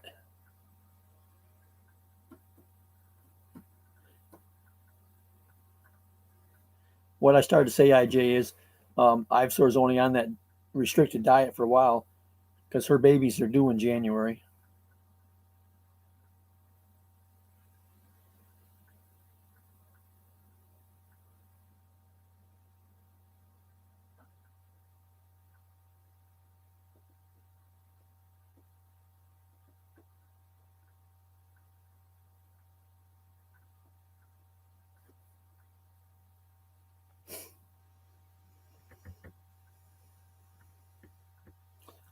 I did used to drive an ambulance years back when I was with the fire department.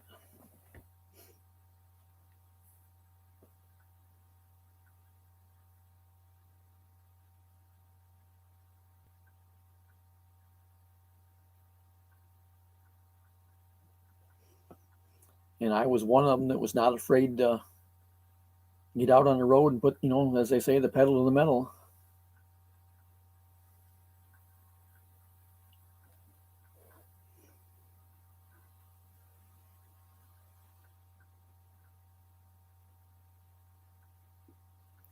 I got a call one time for an elderly lady got hit by a car. She was attempting to cross the highway to check her mail, walked out in front of a car and got hit. I went and got the ambulance and got, I don't remember who riding with me, and headed to where that call was at. And I run 80 and 90 miles an hour all the way there. I had some young kid following behind me in his pickup. Every time I pulled out and passed vehicles, he pulled out and passed them. And he just rode my tail all the way there. When I got on the scene, the first thing I did is I slowed up with the first sheriff's deputy and told him what that guy had been doing. They flagged him over the side of the road and wrote him a ticket for chasing an ambulance.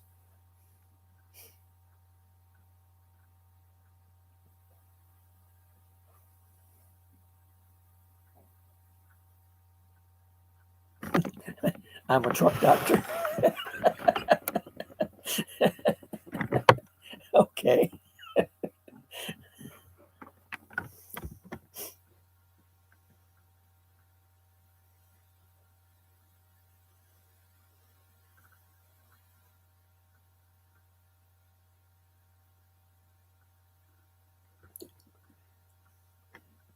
IJ, I think they call truck doctors mechanics.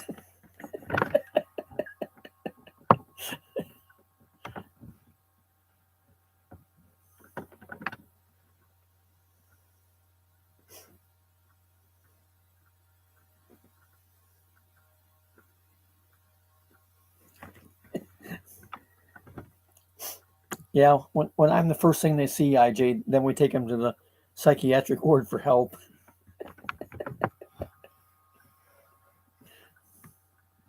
Hey, RC, haven't seen you in a long time.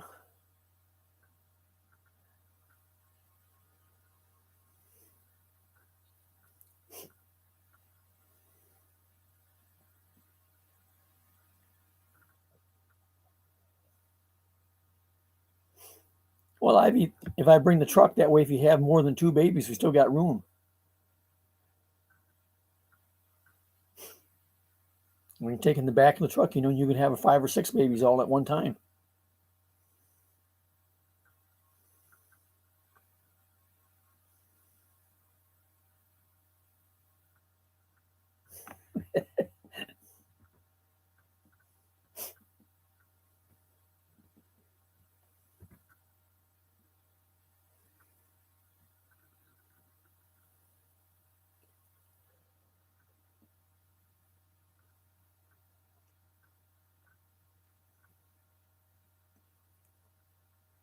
Now, what's New York got to do with it?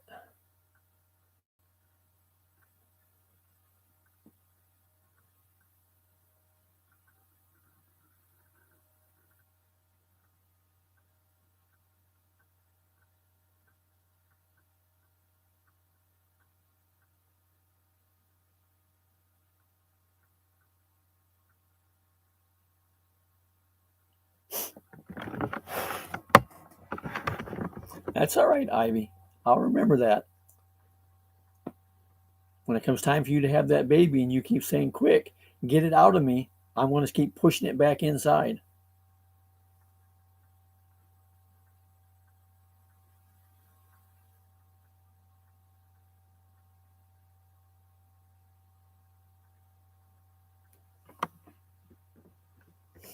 Well, side of the road in the Aussie Outback, that could be a long ways from a hospital or anything.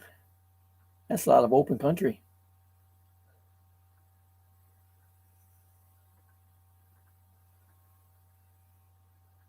No, IJ, you're thinking of Boston.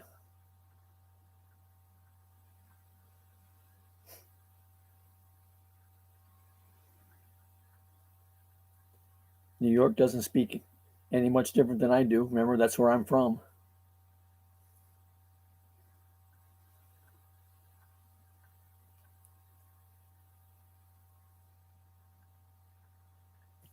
Yep. I'm going to shove it back in, Ivy, and sew that up. Let you keep it in there.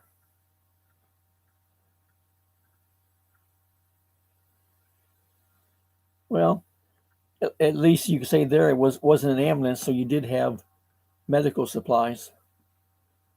There's a lot of times they end up in the back of a police car where they have nothing but just the officer to help.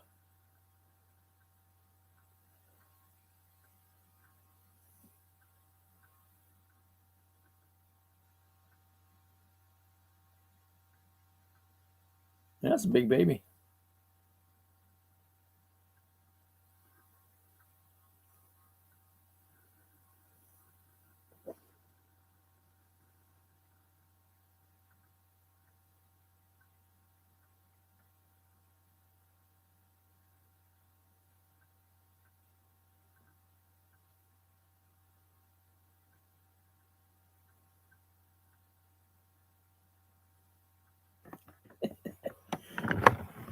What do you mean, Ivy? That baby's going to come out speaking English. Going to be a smart baby.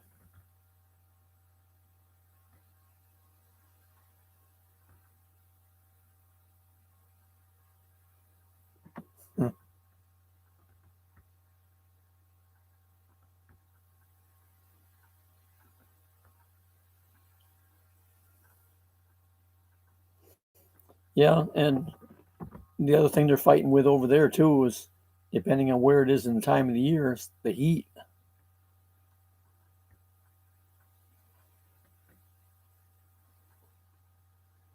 There's a show I've been watching on TV here once in a while here lately, and it's Aussie Gold Hunters or something like that. It's where people are going out searching for gold, and they're talking the temperature over there. The time some days is getting up toward 50 degrees. That's pretty hot to be out there messing around in the open.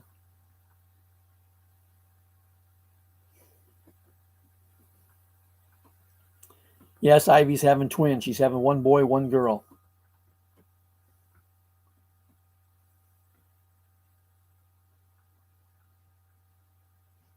When she went and had her ultrasound, the girl was hiding, but I know it was there.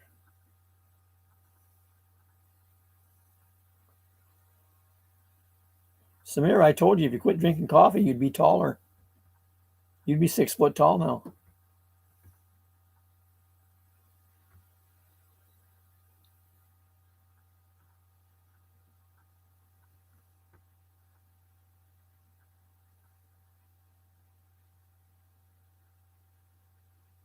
Yeah.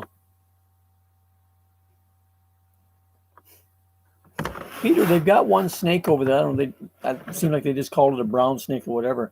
They said it's one of the most poisonous snakes in the world. How come when they find those, they catch it and take it off in the brush or whatever and turn it loose instead of killing it? Are they protected or something?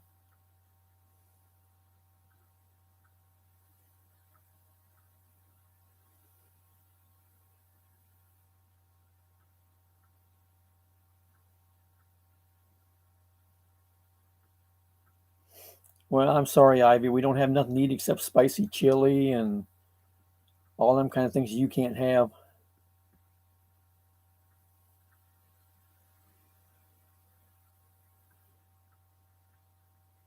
Well, I wondered about that because I've seen that on that TV show I was talking about, that they've caught several of them, in around their camp and stuff where they're working and whatnot, and they'll try to catch them and take them back over in the brush and turn them loose to get rid of them out of the way. And I would have thought, if they're that poisonous and they're around where you're at, you would kill them, but unless, like you say, they're protected. Samira, you've said that Rena does the same thing, but both of you in your videos do not look like you're that dark. Your skin looks very light.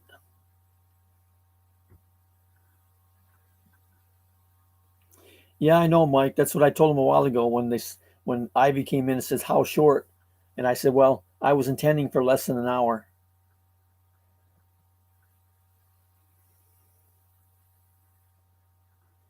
But Rena and Samira both came in and they haven't stopped talking, so I guess it's going to be an all-nighter. And Ivy and IJ have been talking nonstop.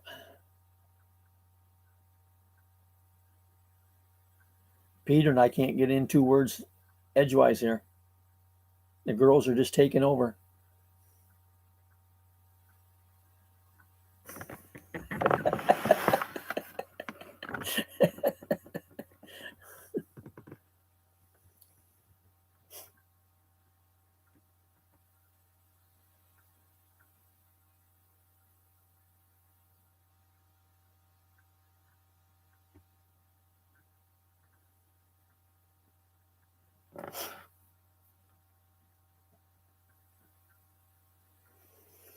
Yeah, you have the snakes and you have some deadly crocodiles in certain areas down there.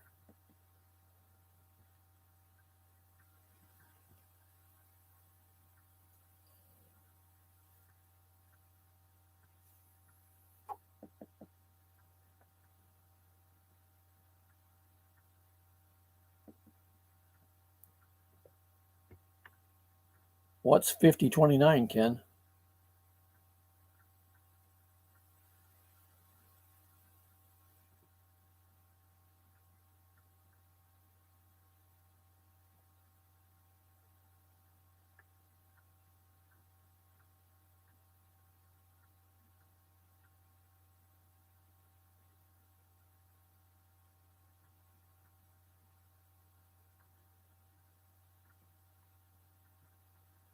You guys must be talking temperature.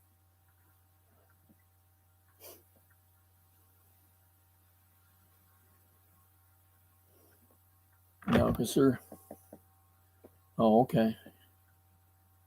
Exchange rate. Yeah, because I was going to say they're both older than that.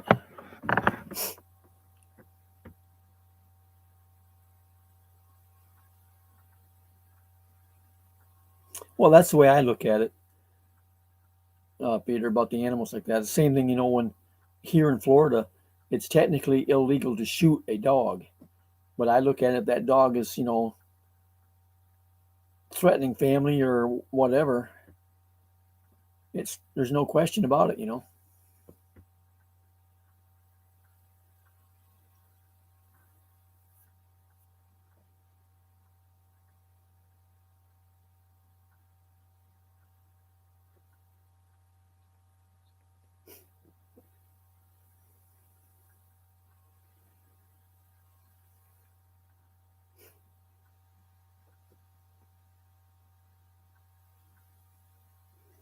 You mean, or just shoot the person, IJ?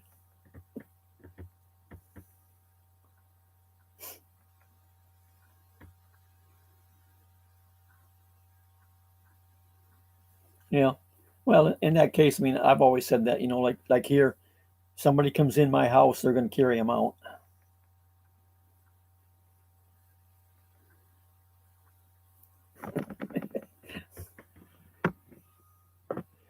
I'm getting an awful patient list here. They're lining up.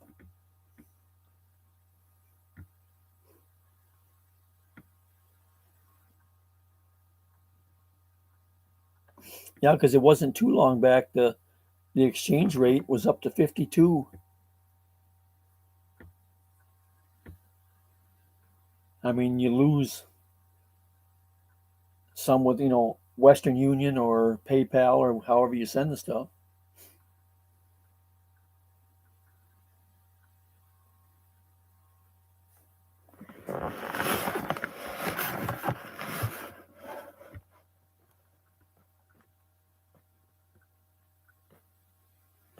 Oh, absolutely. The second one.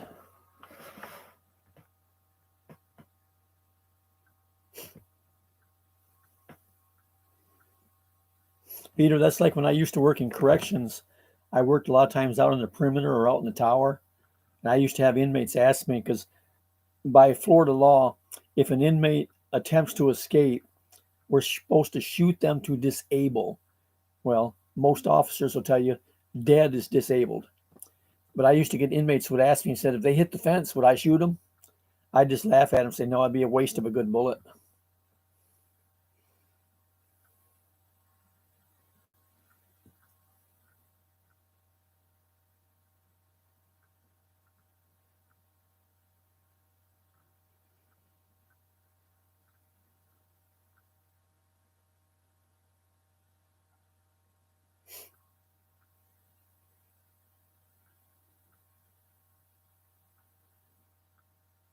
Well, if you're going to do it that way, Ken, you can always just feed them the garbage disposal.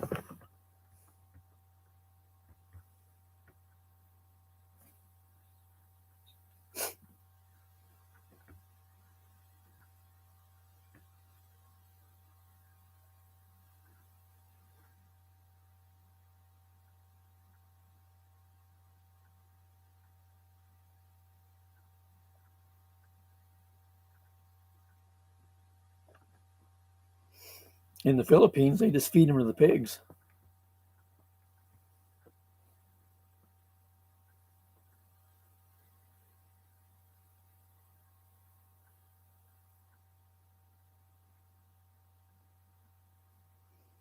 Because a pig doesn't leave too much left over.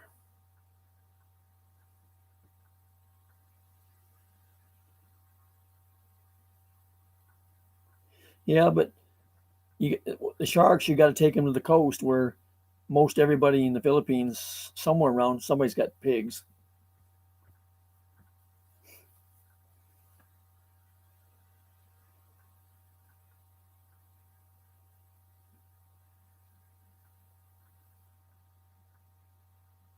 Yeah, but IJ, we're talking about getting rid of people. We're going to feed the people to the pigs.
Well, I don't think, Ken, you would know the difference.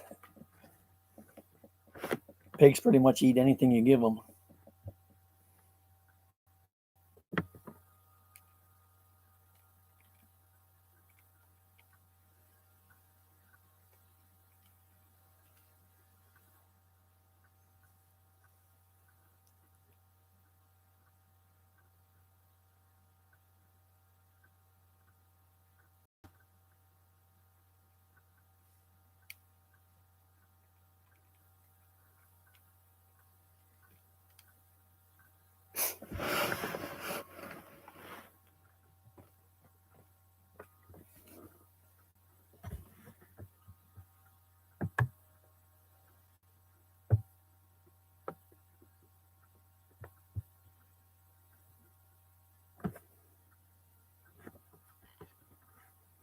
The exchange rate with PayPal just this past week was 48.19.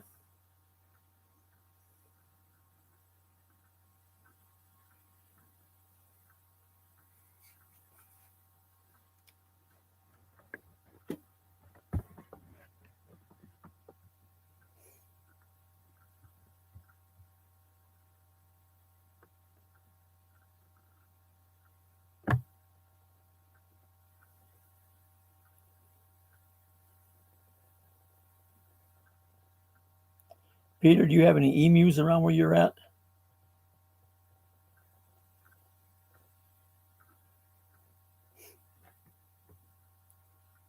Quite a few years ago, I used to raise them for a while.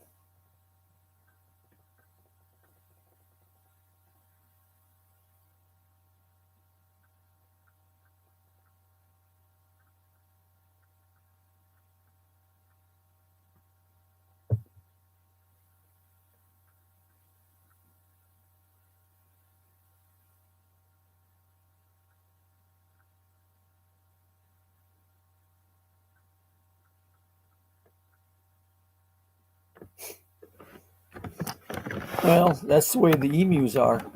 I mean, because they kick, but they also have the toenails. I've got caught up with them and had clothes and stuff tore up, when I was trying to catch them.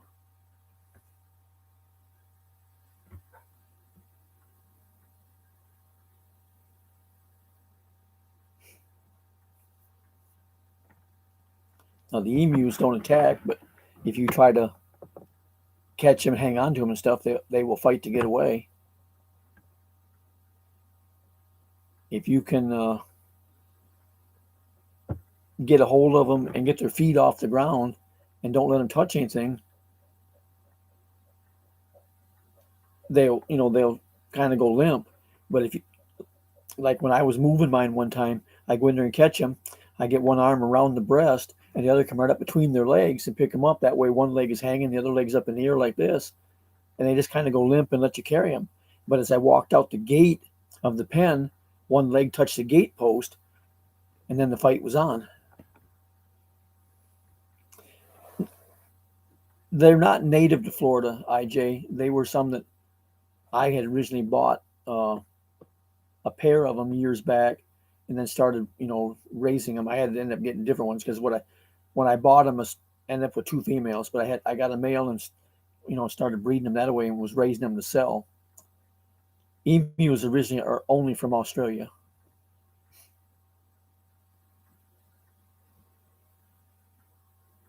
And you can't get any more now. Australia stopped shipping them out of the country.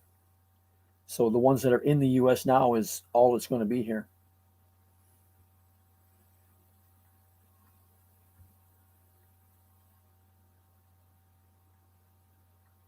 But other than that, I mean, if you aren't cornering them stuff like that and be around them, they're a curious bird. They'll come up and stick their nose, into your pocket or whatever to see what's there. If you got anything shiny on jewelry or whatever, they want to play with it.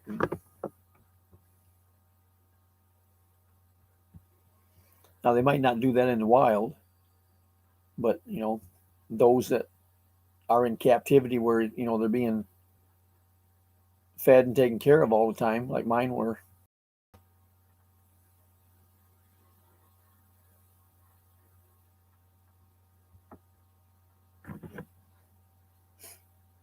Yeah, I always think that commercial is so stupid because the bird doesn't act half realistic, even the way they've got it.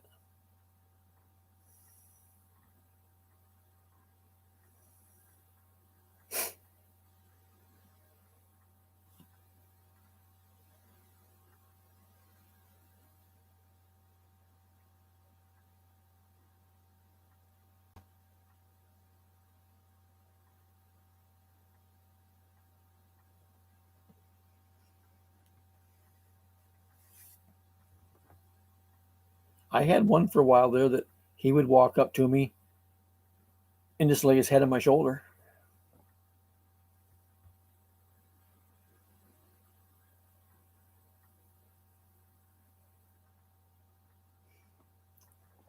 The male I got him from another friend, but when they had him, he got tangled up in the fence one time and tore up the ligaments and everything in his foot. And they had the choice either cut the foot off or they took folded it back under like this and sewed it up into place. We just called him Clubfoot because that's the way his foot made. It was a big club. He kicked me one time and cracked two ribs.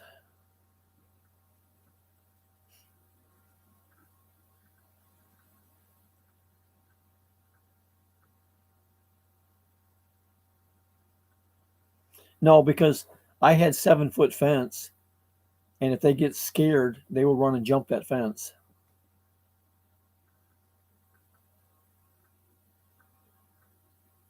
Now, if you have a big enough piece of property where they got a lot of room to run in that fenced-in area, then they're all right. But if your pen's not real big, like I say, and something scares them and they start running, and well, it don't take them long to get from one end of the pen to the other. They run, 30 some miles an hour, and that 7 foot fence, they'll just hit it on the run and go over it.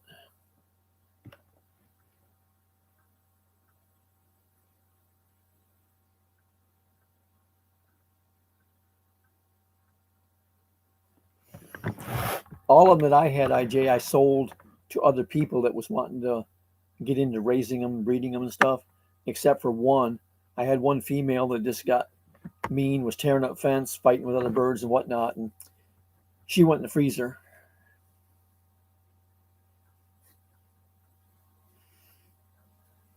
The meat on an emu is a red meat, like beef. It's not like chicken.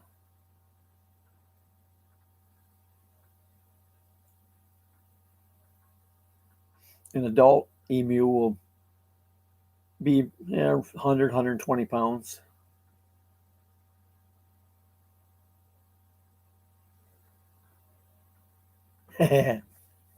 Yeah,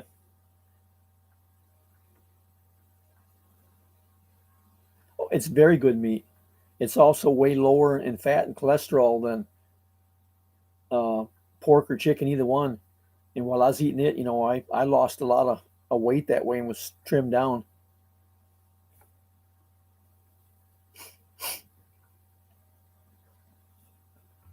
I don't know what it sells for anymore, but back when I had mine, which was back, oh, 95 to 2000 area, a Marine, uh, ground emu, like for Hamburg, was $8 a pound.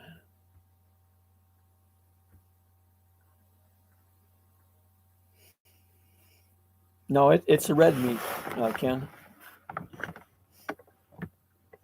But like I say, with no fat in it, you when you put it in the fry pan, it's one of them, you kind of put it in, flip it over, and take it out, and you're done. Because if you overcook it, it became like shoe leather.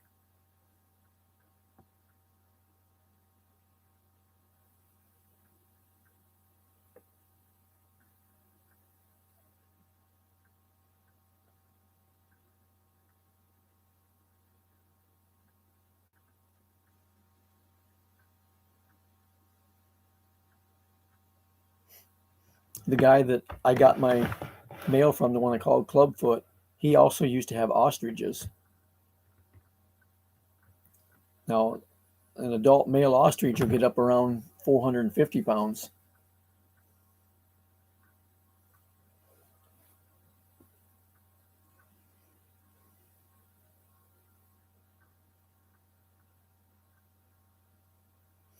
Now, none of that, Marine. We don't have no smooching in here.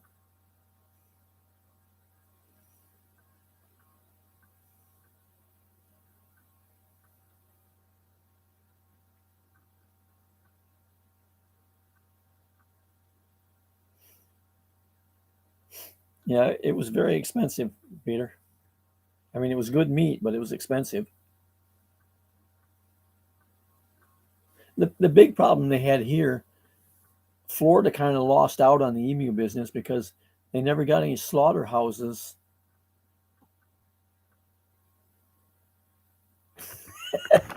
Okay, Samira, you want me to send you a box of tissues? Florida never set up any slaughterhouses to handle emus. So the people that had them, for them to get them slaughtered for meat sale per se, put them on in a marketplace, they were shipping them to Georgia to have it done. And if you had to turn around and ship them, a couple 100 miles up and back and whatever, that and the meat and such, kind of takes out of your profit.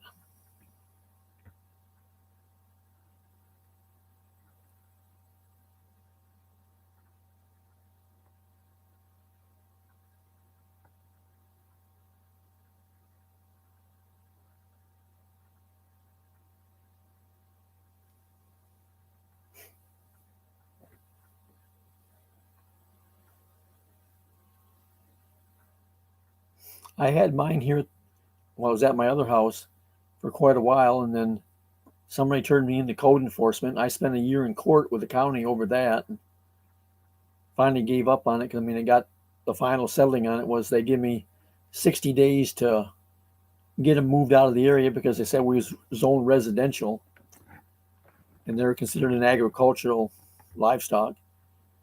So I had 60 days to get them moved, or they were going to fine me $250 per day that they were here.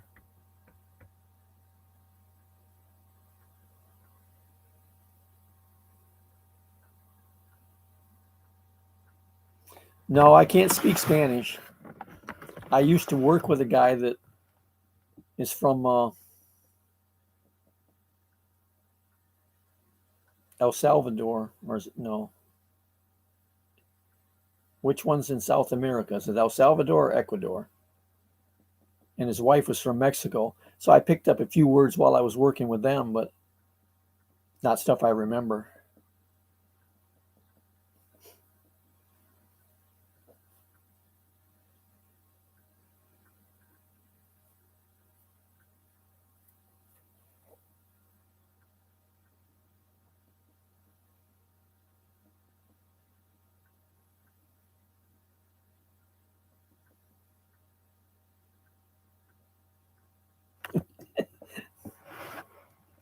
Why, you figure that's a Spanish word, IJ?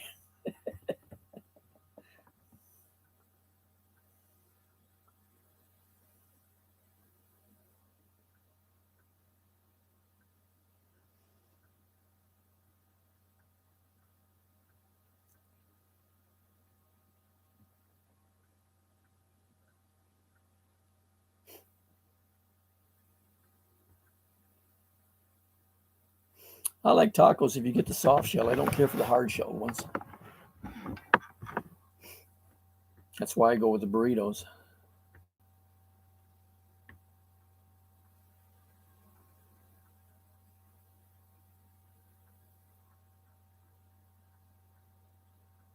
Hey, Samira, I told you that job's all yours. All you got to do is get here. But right now, you're busy puppy sitting.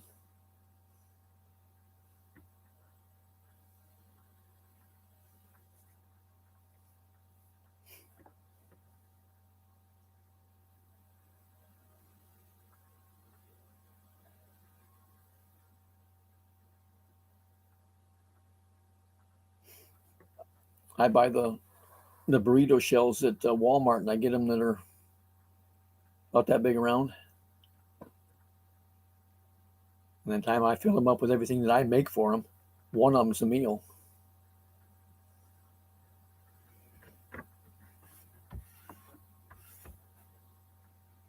Well, I tried that a while back, IJ, She couldn't find the airport.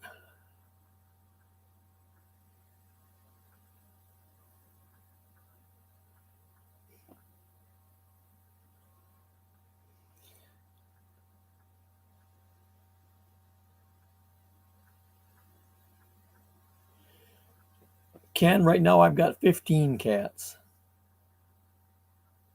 I lost another one recently, and I don't know what happened to him. I've had a lot more than that, but I'm presently at 15.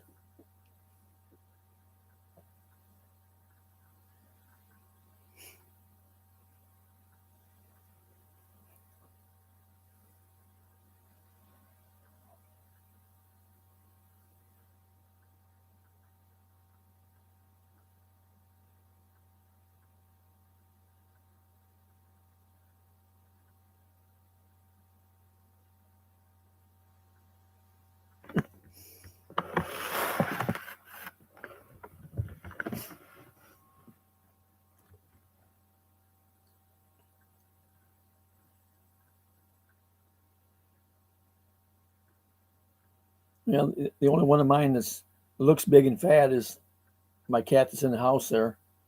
Her name's Fluffy, but she's a long hair and makes her look like she's that big around.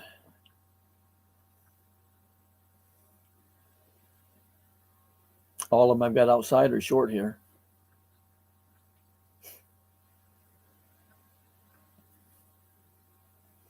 Now, one of my females here before, when she was pregnant, she got to be huge. She ended up having 7 babies when she had hers, but she got so big that when she'd pick up her hind leg trying to scratch her ear, she'd fall over.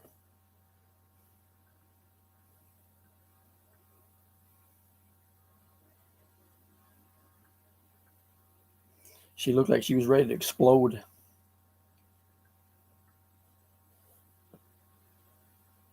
Yeah, that's heavy for a cat.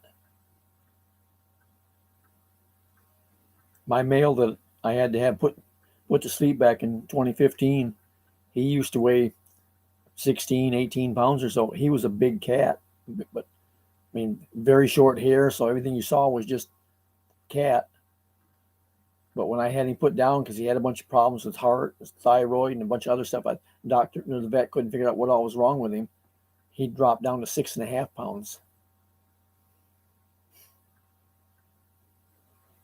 But he was 12 and a half years old when I had him put to sleep.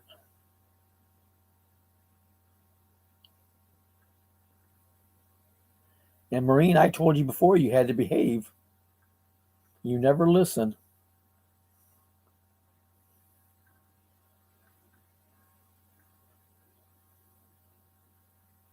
Yeah, but you know, Ken, they always say that the camera adds 10 pounds.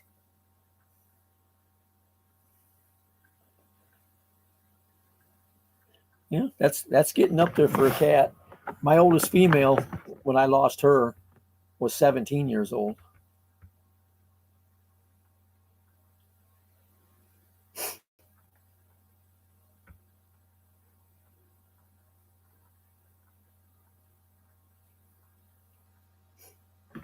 She was born on my mother's birthday, and I lost her on Easter Sunday.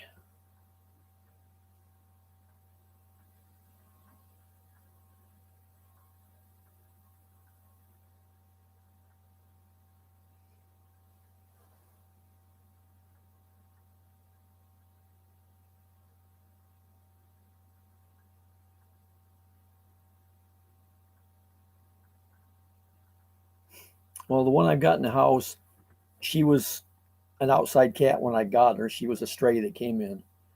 And after I had her fixed and got her shots and whatnot, she's been in the house since. The others have never been inside.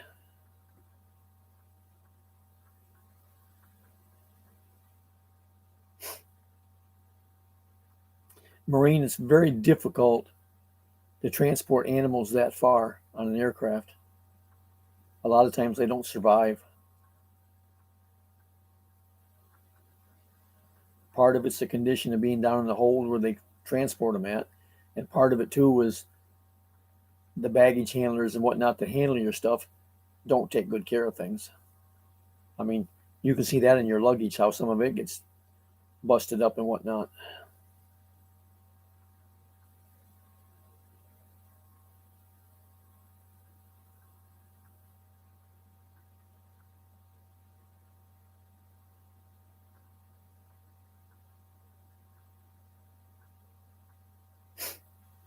But that male that I said there that I had him put down in 2015, he used to ride in the truck with me all the time.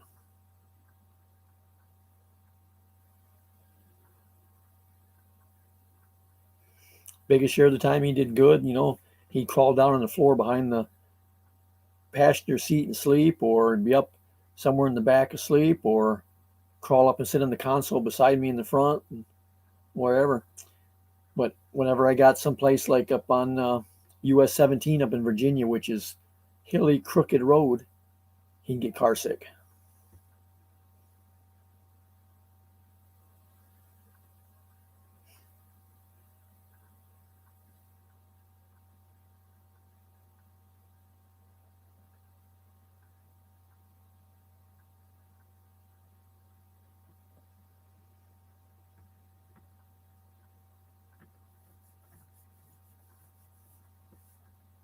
I never got any for him. I was told I could. You have to get to the vet and they have to prescribe whatever depending on his weight and stuff. But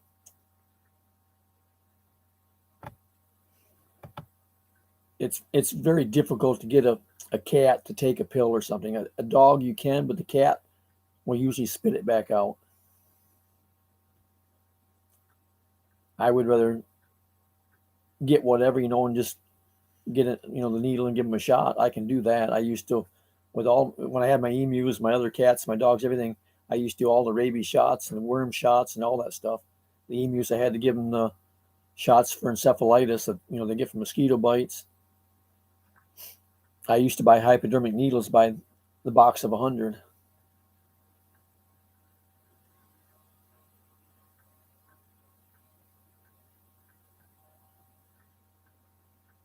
6 months to import it. Is that to get permission to do it, or is that quarantine time after they get there?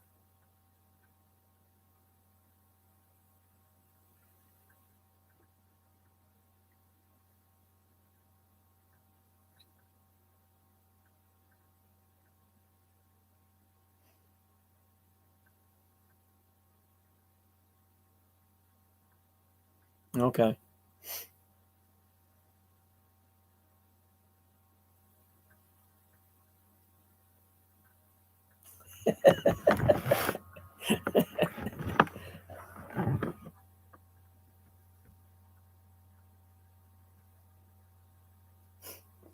No, Samira, he meant that you're in quarantine for 6 months after you get there.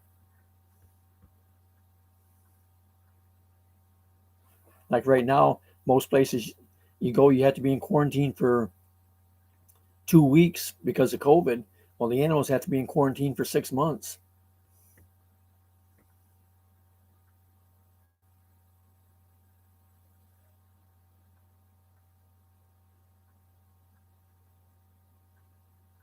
Well, that's the way mine were.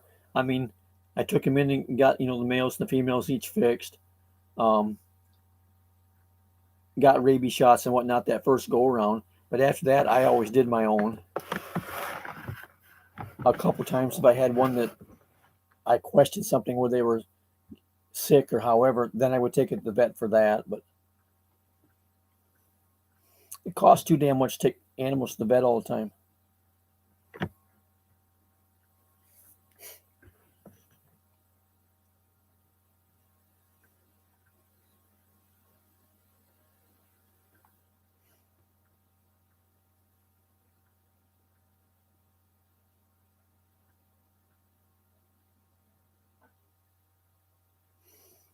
Yeah, but Peter, when they X-ray the package to see what's in it, they have probably quarantined her then for 12 months.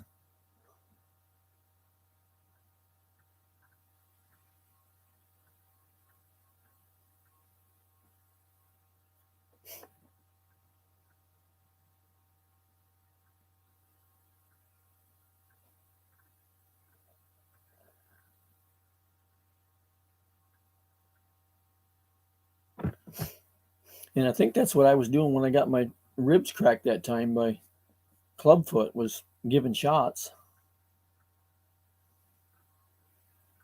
Normally it was a job, for two people, one to catch the bird and hold it, and the other one to give him the shot. And I was trying to do both by myself. I didn't have a helper that day. And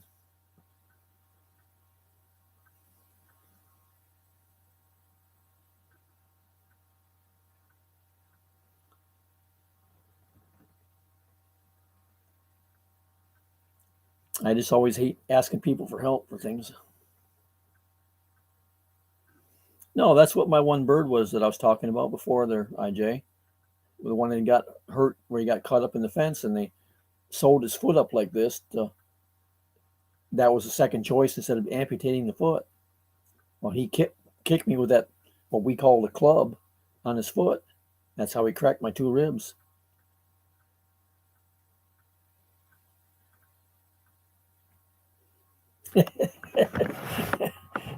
Yeah. Come and visit where you can sit in quarantine and pay for your vacation.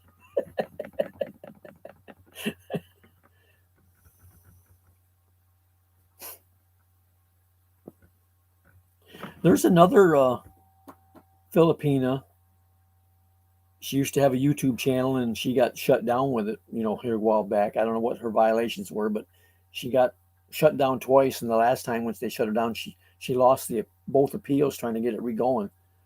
But she worked on a cruise ship in the U.S. when COVID first started, and the time she spent in quarantine there, and then whatever the next step was before she got to go back to the Philippines. And then she was in quarantine in Makati for a while. Then they put them on a ship to send them south because she lived down in Negros. Which one's the west one? Is it Occidental or Oriental? But she went there and was in quarantine there again. Then they shipped her someplace else. She was in quarantine anyways for a total of 62 days before she got back home.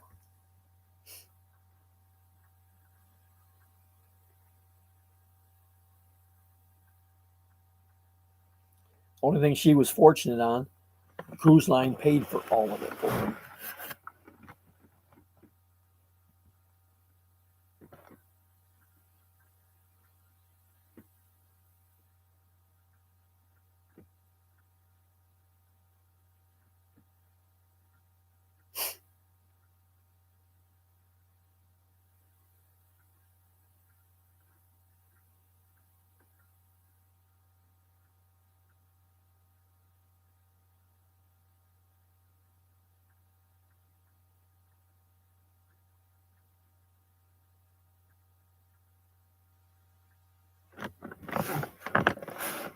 Ken, I've always taken mine in the past to the vet to have them spayed or neutered that way.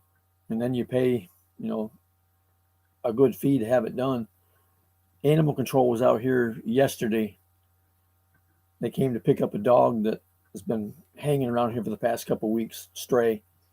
And I got talking to her about it. And right now, the county animal shelter, which is 30 some miles from me, she says they do the spay and neutering and I think give a rabies shot for $10.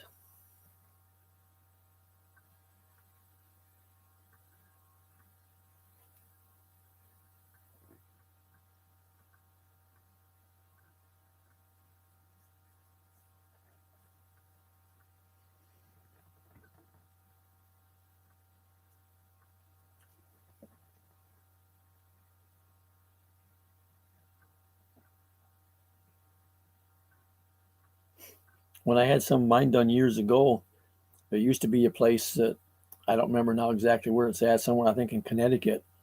You could send them, I think it was a $60 fee, whatever, and they would send you a coupon that you take to the vet, and the vet would do the surgery and everything needed with it for that $60 coupon.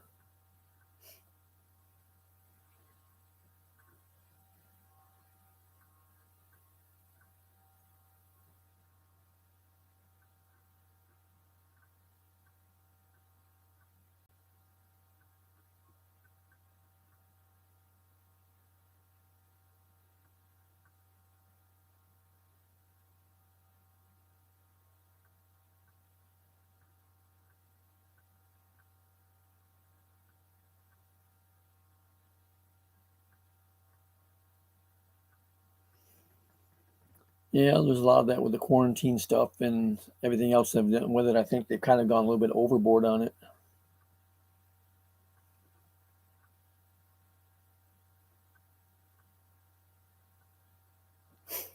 Yeah, I didn't remember what the original fee was on these, Ken, but without that coupon that I used when I did those back then, I think it was somewhat over $100. I don't remember what I paid when I got Fluffy here fixed, and that was just 3 years ago.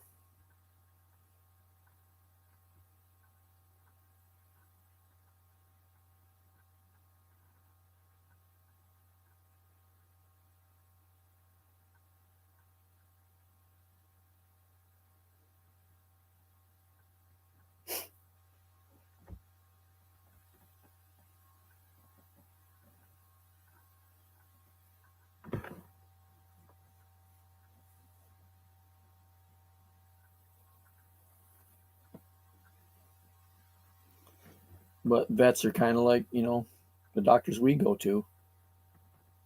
They charge a big fee.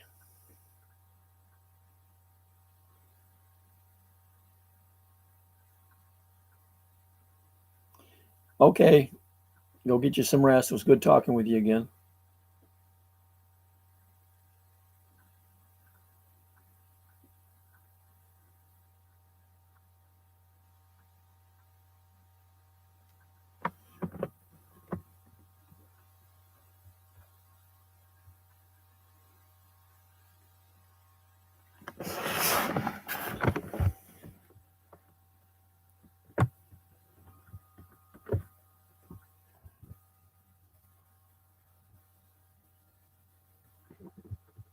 I posted this earlier when there weren't too many in here. I'll post her channel again. Anybody wants to check her out and all. She's trying to get her channel monetized because right now she is unable to work medically. So she's hoping she can get her channel monetized and make some money off of that.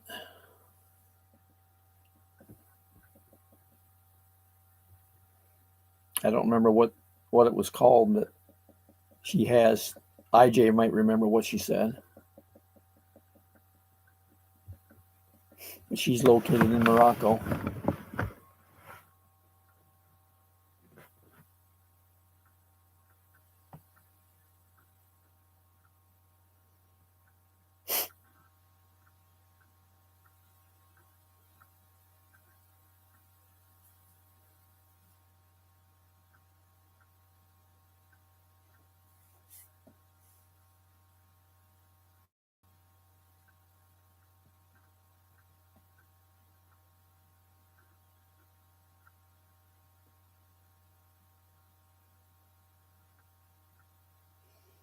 Marine IJ's not leaving.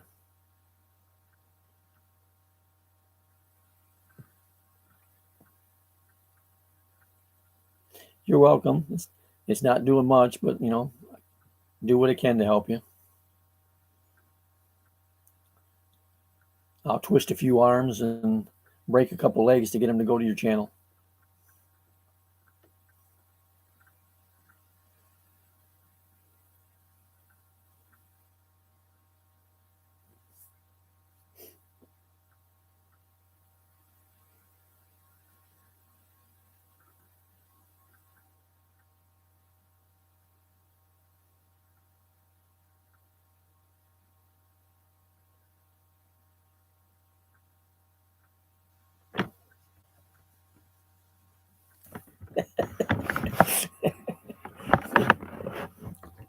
IJ's got the whip. She's going to start.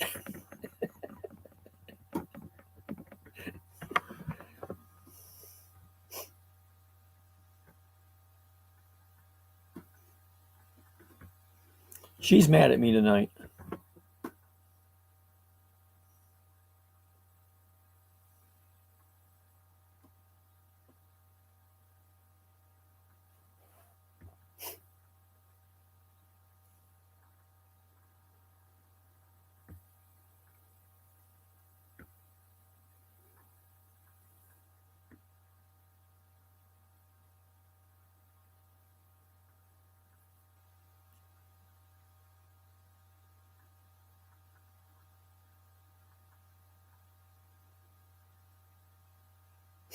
I just realized I didn't realize she left.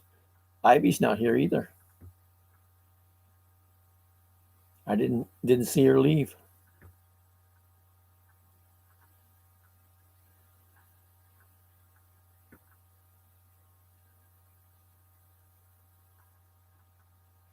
She might have went and got something to eat though.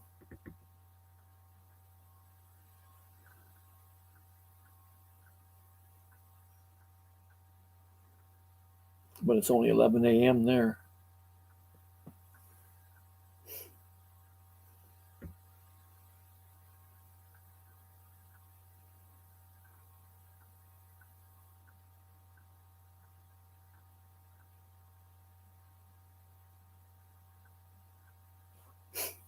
Ivy's a little bit, I think, east of Cebu.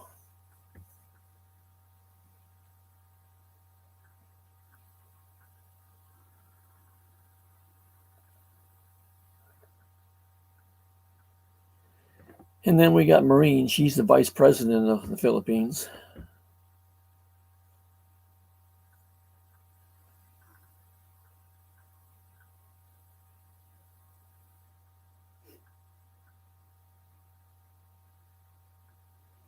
You better still be here, Samira. You asked me to go live last night and then you didn't show up.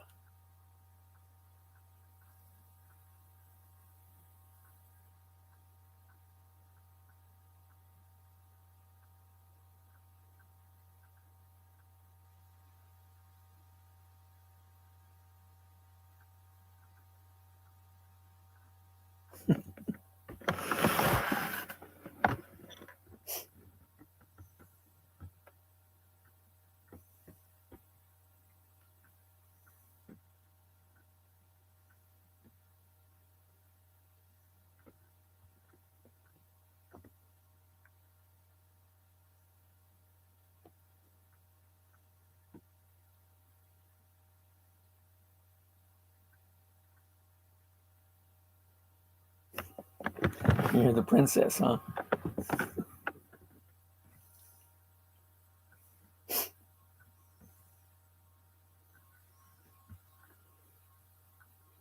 Well, if you're the princess, we got to get you your little crown to wear instead of that yellow thing you wear all the time.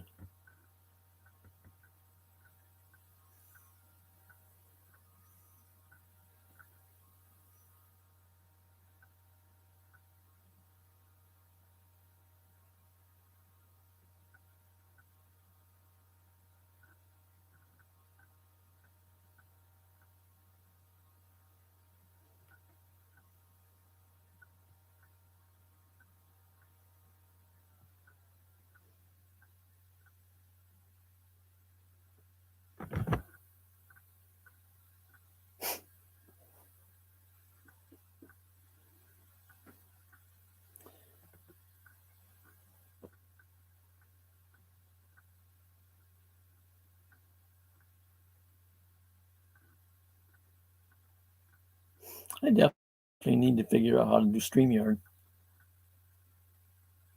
That way I can let somebody else come up here and sit and do the talking and I can relax.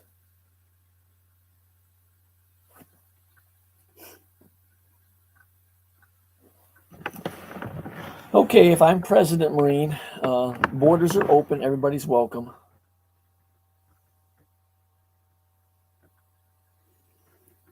No mask and no face shields required anymore.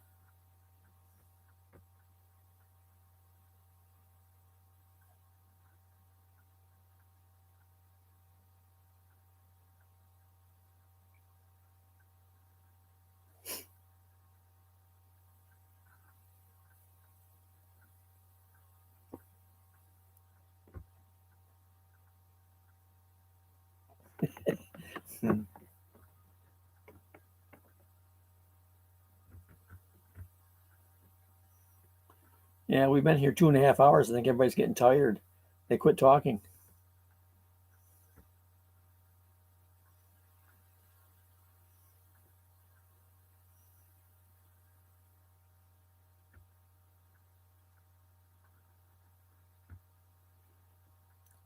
Princess Samira's wanting to get up here and sing for us.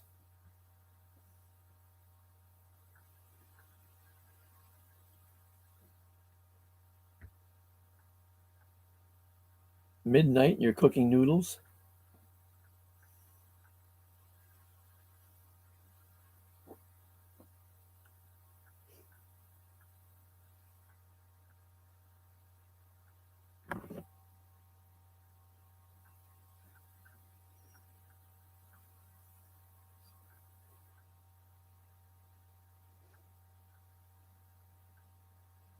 Because Samira likes to sing It's a Heartache by Bonnie Tyler.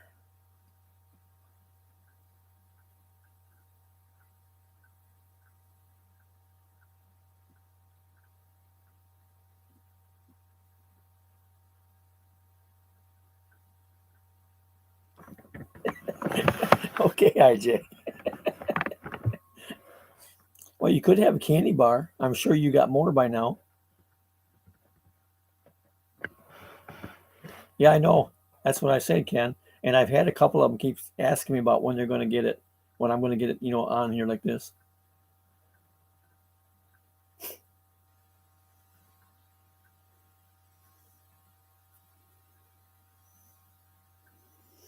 No, it's only midnight here, Rena. Remember, we had time change. But yeah, I've been 2 hours and 35 minutes.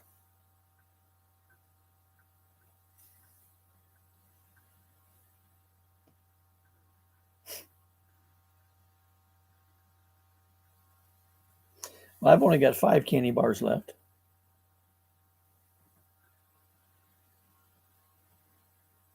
I think I've got a Milky Way, a Three Musketeers, and 3 Zero.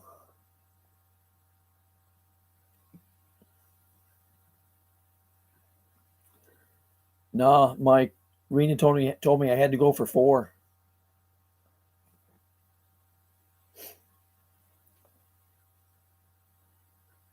She stops in every once in a while and cracks the whip and says, "You can't quit now."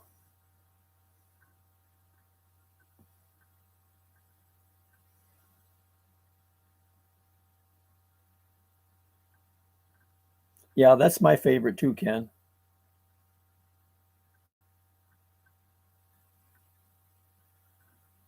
I haven't had windmill cookies in years.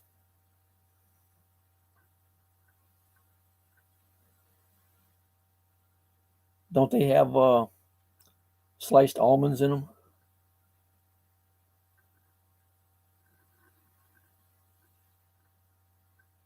4, Farina? Okay.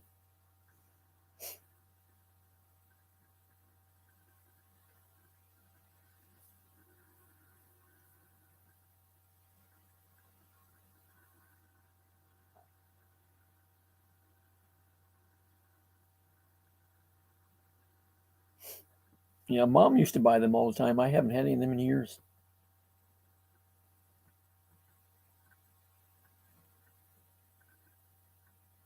Maureen, the Zero that Ken mentioned there, it's a type of a candy bar. I mean, like you have Snickers or Milky Way, whatever. There's a candy bar here called Zero. Comes in a silver wrapper with a blue lettering on it.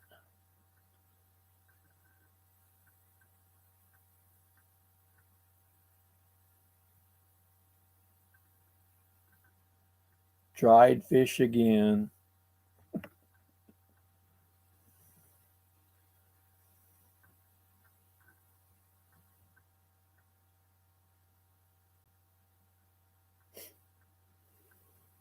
Oh, I just sleep during the day, Rena.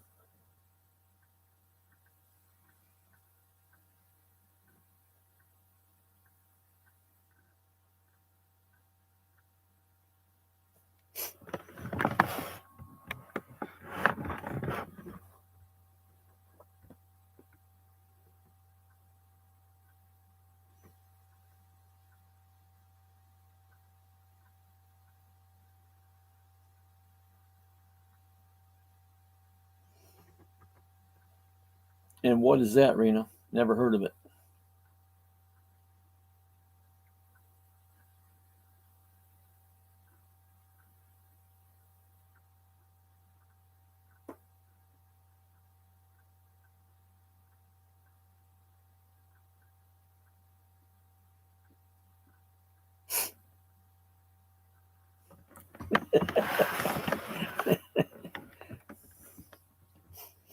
Yeah, I'm sure her neighbors do too, Mike. In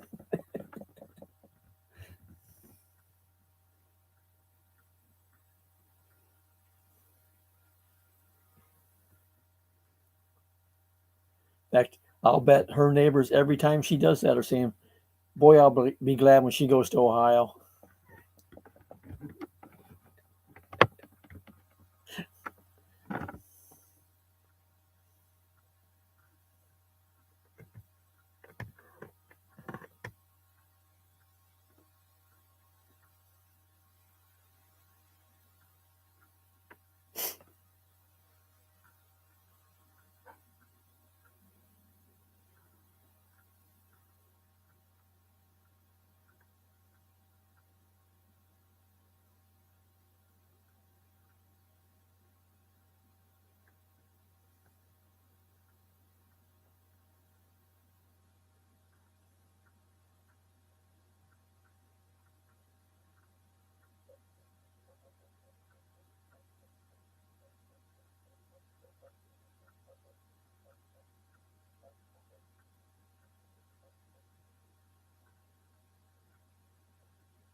Okay, what is black salt?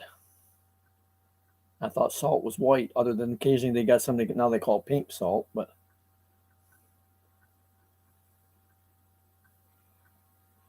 is black salt just dirty?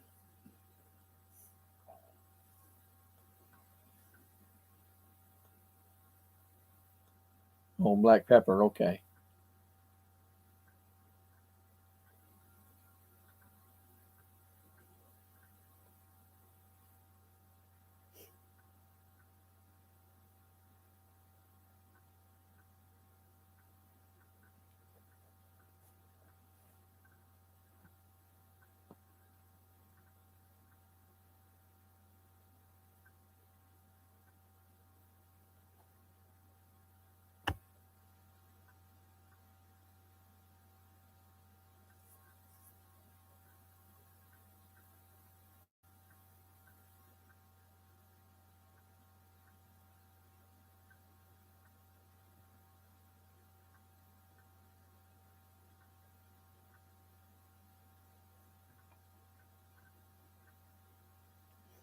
Only thing with small fish, there's not much meat on them. It's kind of like eating sardines. They're good, but there's not much to them.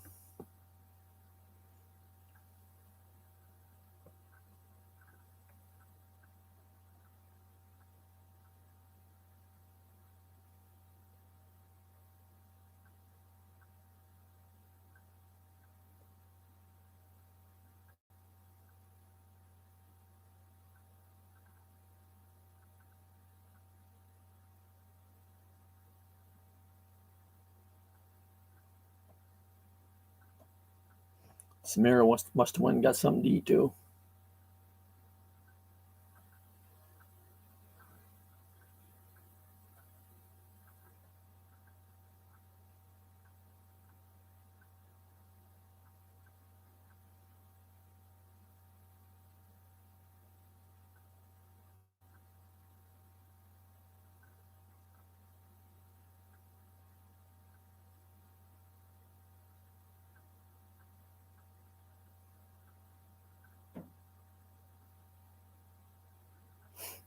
I said it was only 11 in the Philippines before. It's 1.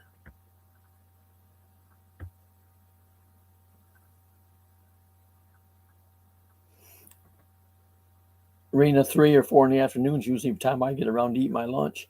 Then I still fix supper later.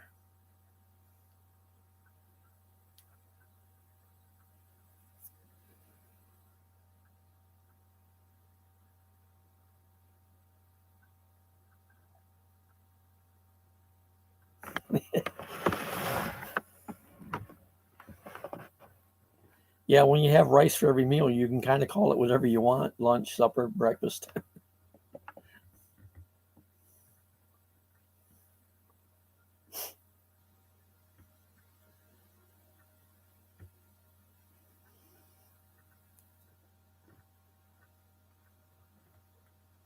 Catch you later, Ken.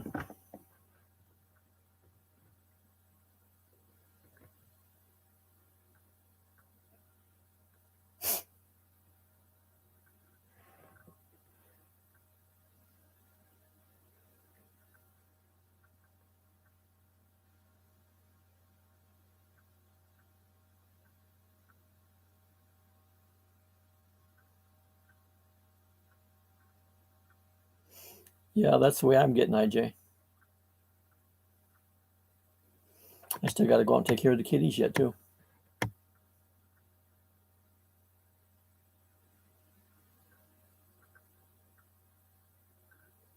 Yeah, it's 12:10.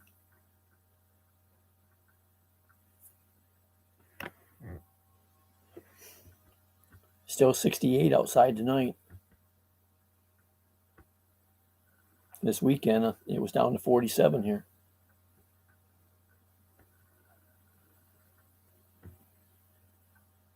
I think next weekend it's supposed to cool off again. It's supposed to get rain again.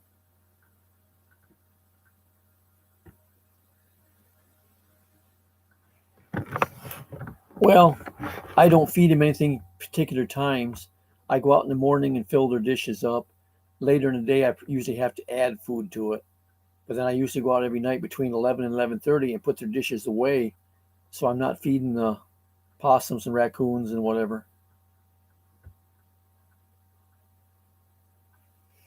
If I leave the dishes out there all night and the cats are asleep, then the wild critters come in and eat. I went out the other night, shoot around 8 o'clock, and I had a possum out there in the carport. I chased off. I've already got rid of 3. I've got rid of 1 raccoon. And now I get another possum back.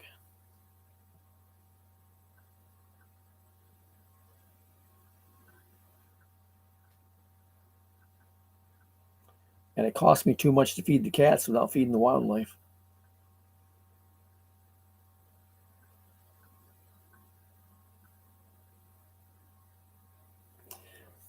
Um, they don't usually don't fight with them, but sometimes a female cat, if she's got little ones, may fight with a raccoon to protect them or whatever. But a raccoon will kill a cat.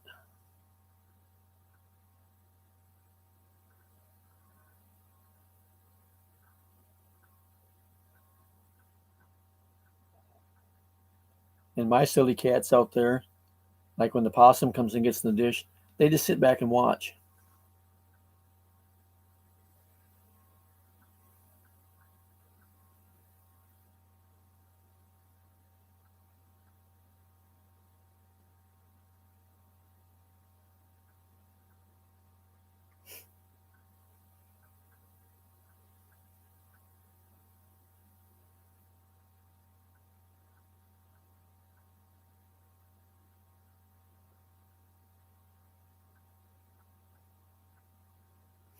I had problems with a raccoon there for quite a while. It kept coming and getting in the food, and every time I went out, none of them are, IJ. I still need to get them done yet. But every time I went out, the damn raccoon was in the cat's dish, and it would run and go over up in the oak tree there beside the garage. Finally, one night when it did that, I shot it. He didn't come back no more.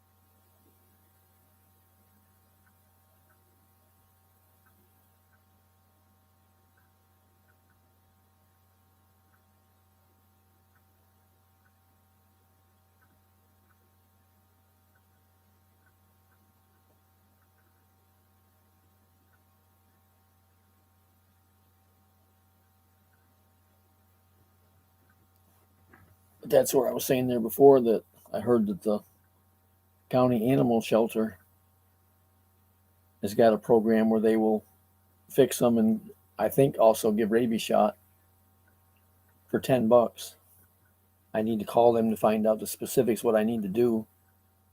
Because the way I was told, you take your animal over in the morning, they do what they do with it, and you go back and pick it up later that afternoon.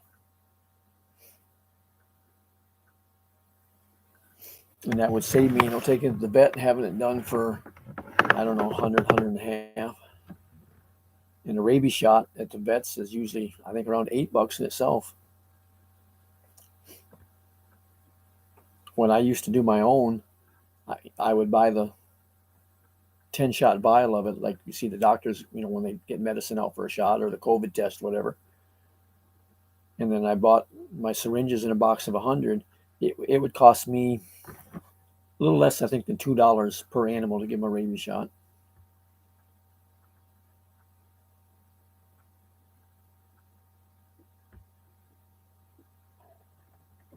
I should, but the problem is I've had them so long, I've gotten attached to them and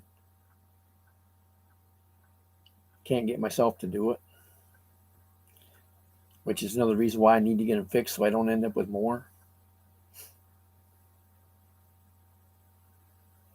If I was going to give it up, I wouldn't bother to pay to have them fixed. Let whoever, gets them take care of it. Or I'm not sure, but maybe some of the humane society around them places, I think when they get animals, I think they do them before they adopt them out. I'm not sure.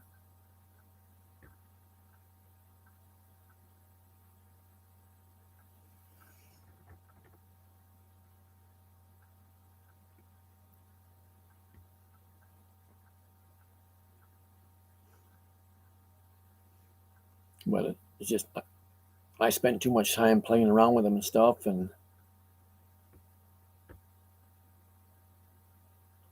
yeah.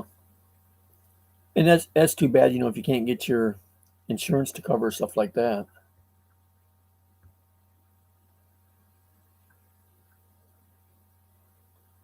But I spend so much time with the animals and stuff, playing around with them and whatnot. And like when I go across the road there to feed the neighbor's dogs, several of my cats will follow me over there. If I don't watch them when I go up Monday to take care of Barbara's trash for her, some of them will follow me up the road.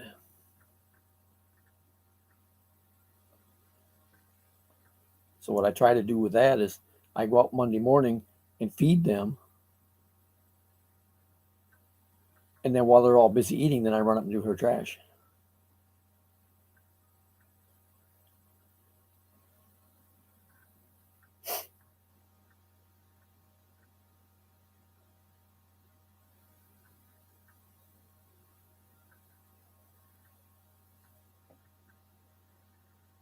Years ago, I had cats at my other house that were like that. And they got where they just followed me. I'd go out at night, 9, 10 o'clock at night, and just go for a walk down the road. And all the cats would walk down the road and back with me like a dog would. I'd be walking down the road with, half dozen cats just walking along behind me.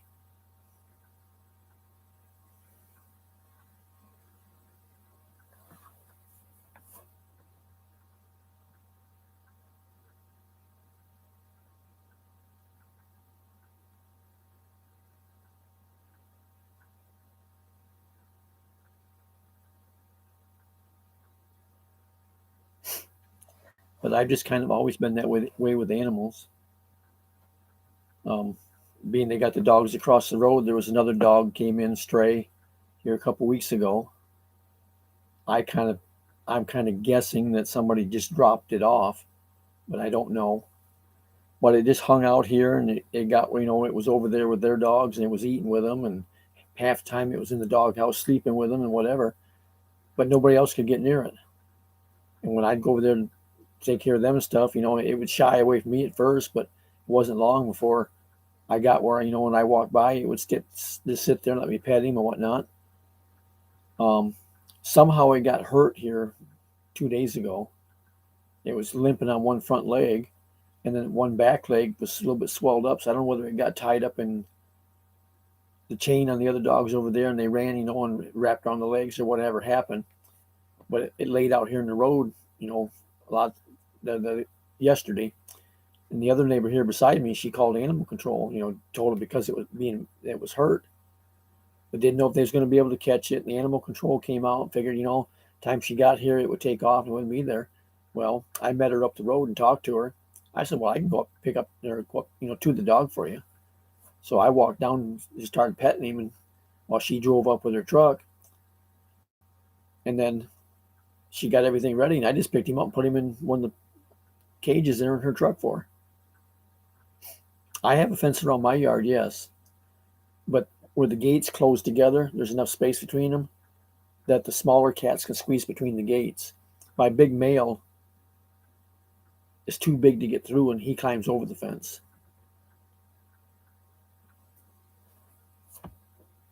My older female, she climbs over the fence. But I've got a 5-foot chain link all the way around my property.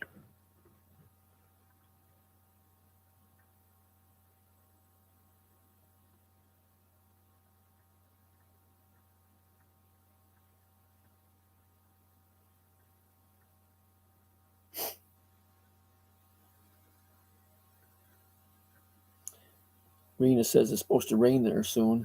I don't think we're supposed to get any more rain until Saturday.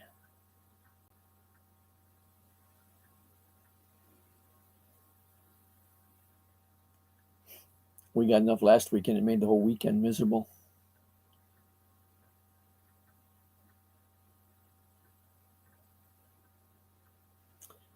Hey, JB.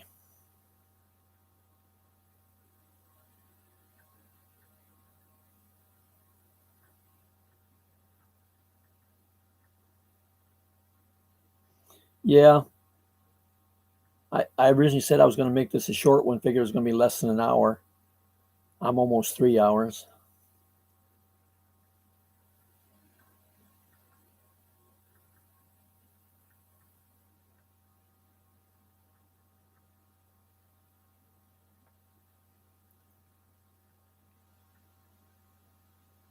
Did you get notification on this time?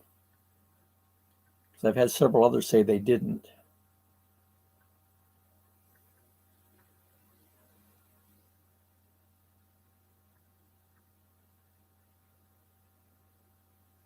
Catch you later, Mike.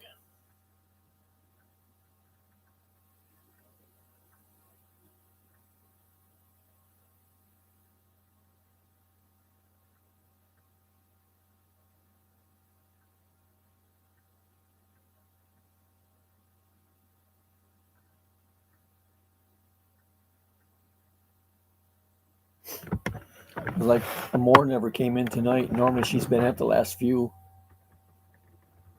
So I don't know whether she didn't, if she's busy or if she didn't get notification either. But I've had several say that they never knew about it.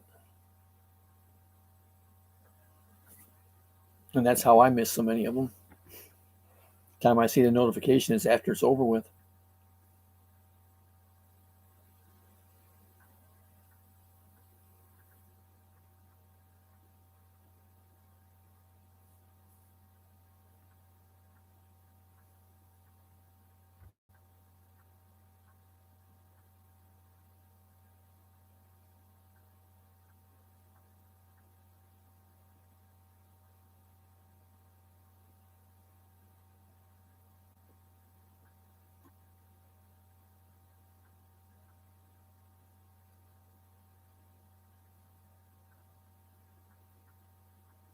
Everybody's slowly leaving. I'm down to 3 people now.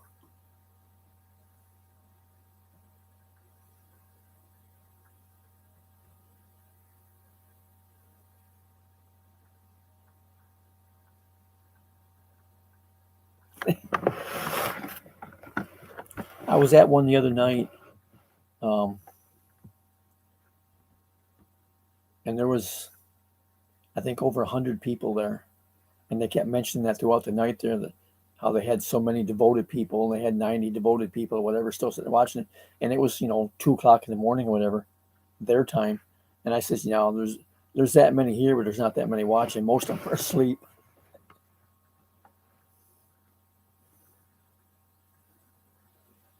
Yeah, see, Peter's still here. Because when Mike left, I imagine Rena left with him.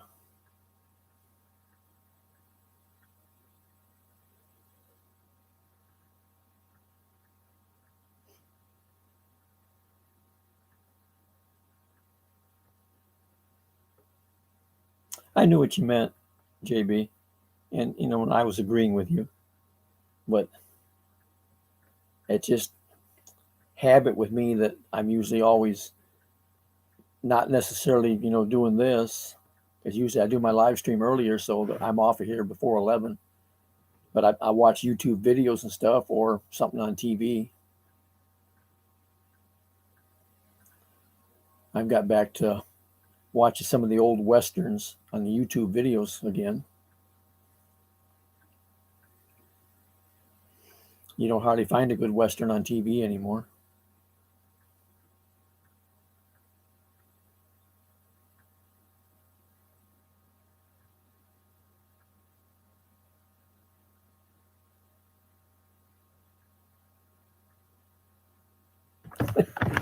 I'm taking your spot, huh? Well, you can still do yours. I'm sure there's a bunch of them that'll, be there.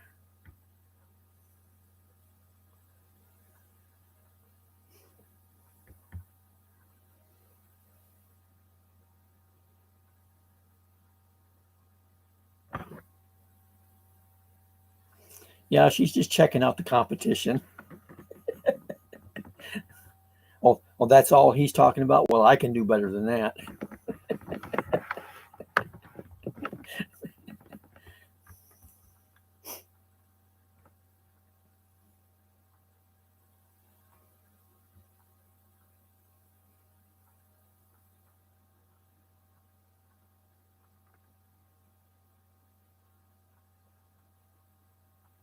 JB used to do some good live streams where she used to go to pick up the kids and stuff, or go, the kids wanted to go to town or whatever they were doing, take them to the park or whatever. I always enjoyed those.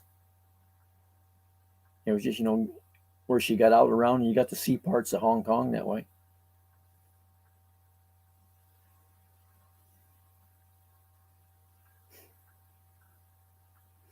I like the ones where you showed the marathon runs and then do the map that showed the whole terrain and everything of where you ran and how, the elevations and stuff like that. I thought that was interesting too. I haven't seen you do those in a while.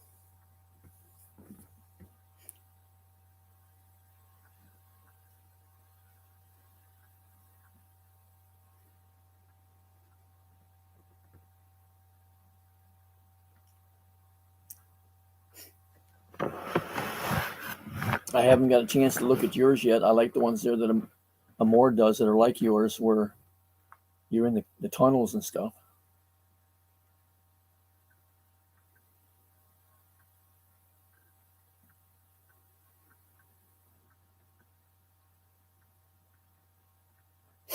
Well, I understand that because, it don't matter what you do, you're not going to please everybody. I mean, it's just like mine with my cats and stuff. Not everybody likes cats, but I just do them because something quick, easy, just to fill a time slot and put a video up. I don't have to go anywhere to do it.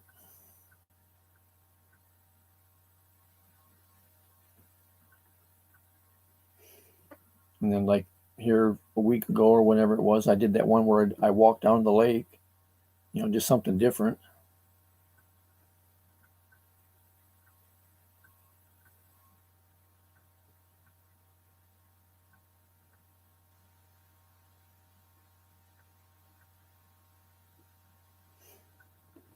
I could do one like when I go to check the mail, but I don't know if my camera, because I'm just using a little bitty camera, that I don't know whether it would record something that long or not. Because for me to walk down and back is a mile. But it would just be something different, going through the neighborhood. Nah, I won't jump in the lake because I don't swim. And that, like I said before, that everything's changed down there so much from what it used to be. That the lily pads and whatnot, and the bank got tore up, or it's kind of muddy there on the bank now. And one of the other things that some of the kids used to get into once in a while too was occasionally they'd come back out of the water with leeches on them.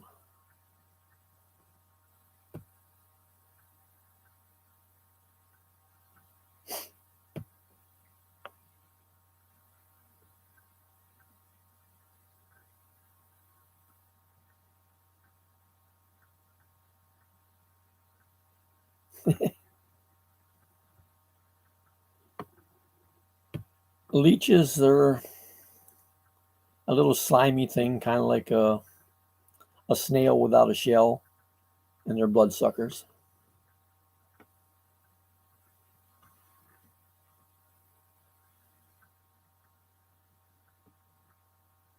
If you watch any of the old, well, not necessarily old, but movies of the guys in the jungle and stuff like that, okay, you see sometimes they'll come out and have them on them.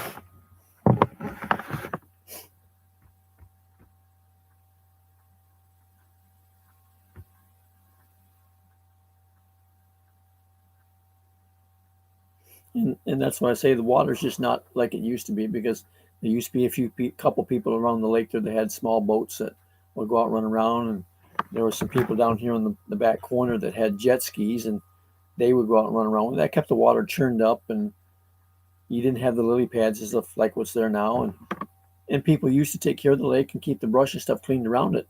You could see all the way around the lake, and for most of it, and it didn't have the brush there. But it's just a whole different bunch of people living in the neighborhood now than what was, when I came here 30 some years ago. Because when I first moved to this area was, I would say, 99% retired people. And probably 95% of them were snowbirds. So in the summertime, they were gone north.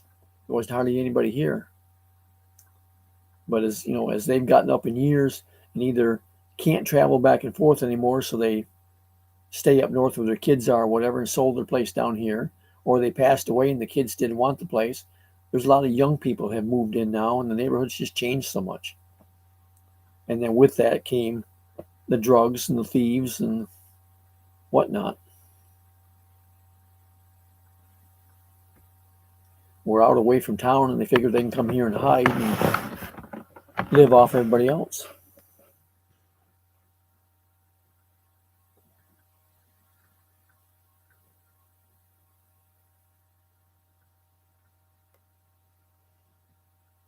The break-ins and stuff aren't as bad as they used to be, but we still have a few.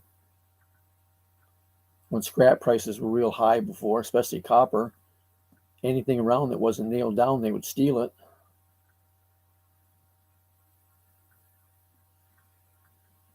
And air conditioners and stuff was one of the big theft items. And they were even going on top of businesses and stealing the big units up on top of the stores to get the copper out of them.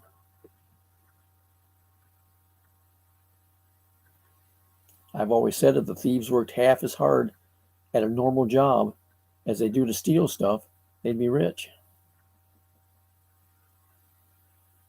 Oh, I know it is, IJ, but it's just like I say, we're out in the country away from stuff where you don't expect that to be so true. But it when I first came here, it wasn't like that. But it's just as the people living here have changed over time, the problems came with it. Part of it too, we've had the thing I've always said. You notice we'll have a rash there for a while where we have break-ins and stuff all the time and whatnot. Then it'll get quiet for a while.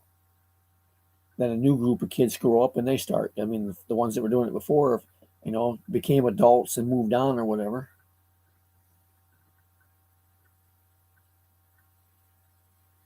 Yeah.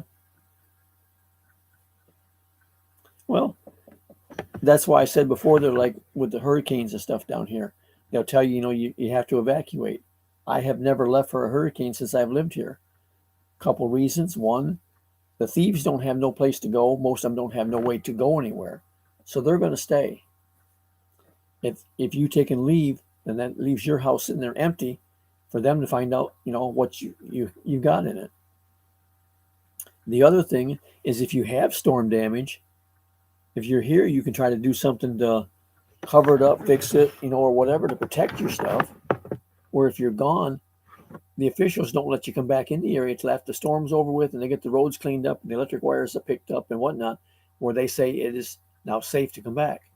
Well, that gives the thieves more time to go through your stuff.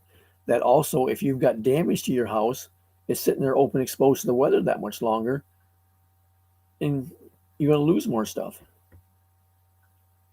I've been fortunate, have never had storm damage. So, I mean, I, I didn't have that problem, but I was here in case. I've had my house broke into before, not, during storms, but when I've been gone to work or something.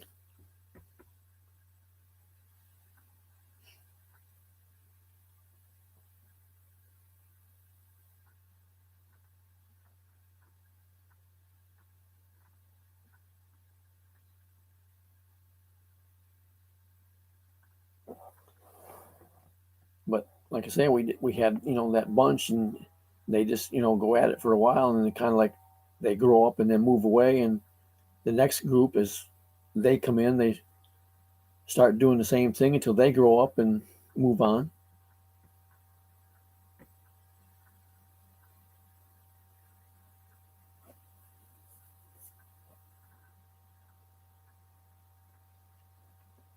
But there's some nights out here you'll hear people going down the road and stuff on motorbikes or four wheelers or whatever, 3, 4 o'clock in the morning. Well, why are they out at that time of the night? They're not up to something they shouldn't be.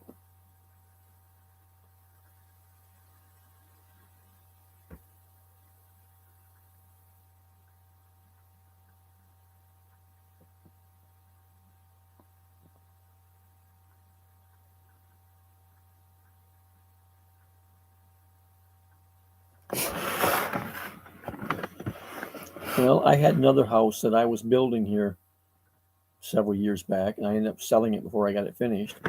But they broke into it several times and stole, my rolls of electrical wire, boxes and brand new ceiling fans, and my step ladder. Took boxes and nails and screws and stuff and just scattered them around the house. And one of the times they broke in with it, they kicked the front door in. I just nailed a 2x6 up on the edge of the door casing to hold it so I could secure the door again. Went back another time and the door was gone. They just stole the front door.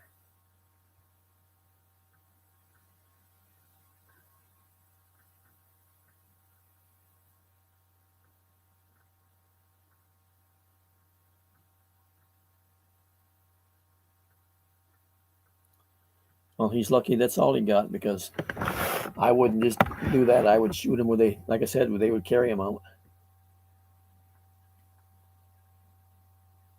There was one in the news here. It's been several years, but it was on the news, and they played the part of the 911 tape on the news during the stuff about it. It was over in Daytona Beach.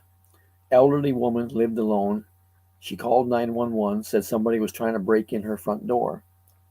And while she's talking to the 911 dispatcher, she told her, she says, I have my gun. She said, I don't want to shoot him, but if I have to. Pretty soon you hear the shots. And then the old lady says, I just shot through the door. I hope it's not somebody I know. Well, when the police arrived, she had shot him and killed him. And then the city chief of police there told afterwards, the way he put it, she did something they couldn't. They can't just go out and shoot somebody. She could do it legally because she felt threatened of her life. And she says the guy that she shot and killed had a tremendous long arrest record and whatnot for rape and burglary and theft and right on down the line.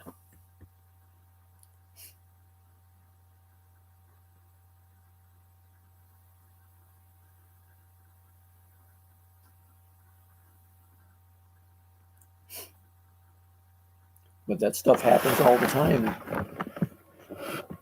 I'm a strong believer in, gun ownership and whatever. And I go with the one of the sayings that they got, if more good people had guns, the bad people would get off fewer shots.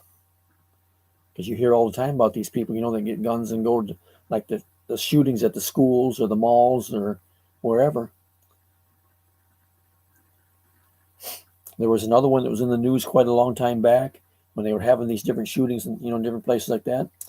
Some guy came into a church, went across the back of the church and started down the far left side, had his gun out, pointing it at the priest, preacher, whatever, threatening to shoot him. there was 3 people in the congregation that got up, had weapons on them, got up, and they shot that guy. You know, I strongly believe in that.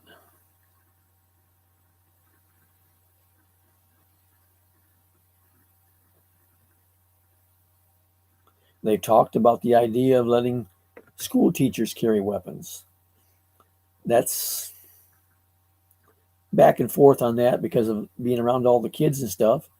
But at the same time, if school teachers had them that were trained and knew how to use them, when you have these like these ones that come in, like the one in Columbine out there in California or Colorado rather, there was another one up in, I don't remember where it was, Massachusetts or someplace, when they went into an elementary school, I think it was, and shot all them kids.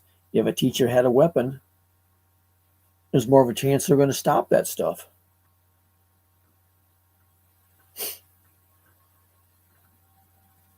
Back during the World War, when Japan attacked Pearl Harbor in Hawaii, they snuck in there, and caught them off guard. People watching the radar didn't believe what they saw and didn't report it, to where it got the jump on it. They just didn't think what they were seeing was right or was real. Yeah, that's the one I'm talking about, IJ. But when that happened in Pearl Harbor, they said afterwards the only reason that the Japanese attacked Pearl Harbor instead of coming to the mainland U.S. and attacking us over here, because there's too many civilians that have guns. There's too many people that own weapons in the U.S. either for protection, for hunting, or whatever. They, that's a civilian army just in itself, not counting the military.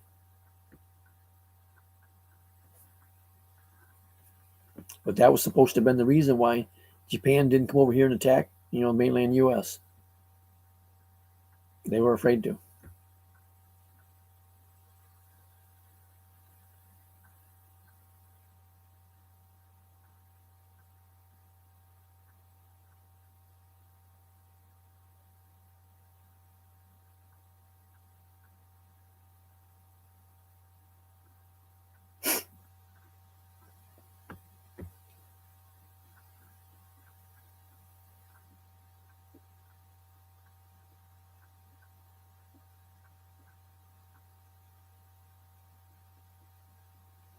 JB must have slipped out to go do her live.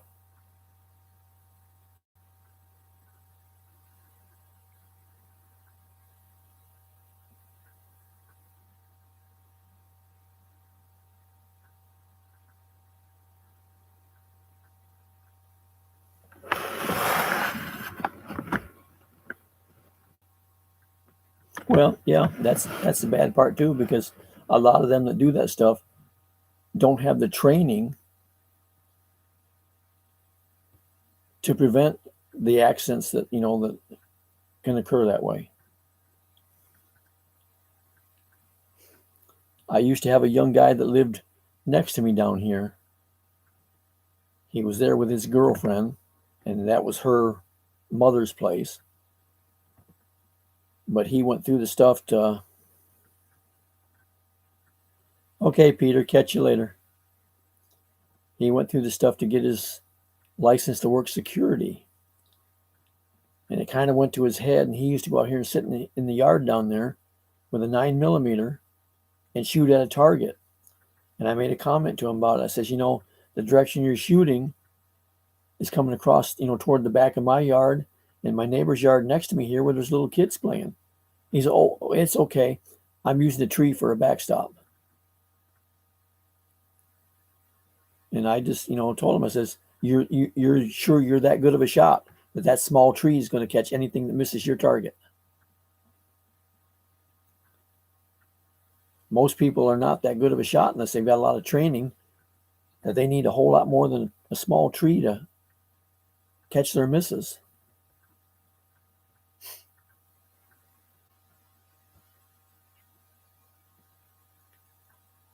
What did it do? Come in through the window or what, IJ?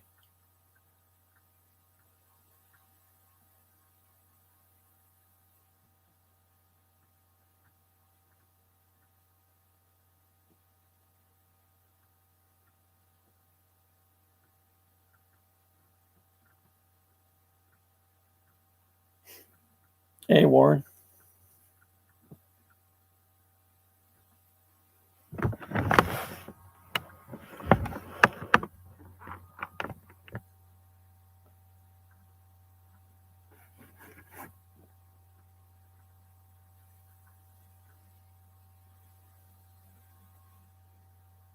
Still got somebody else sitting in the background. I don't know who it is.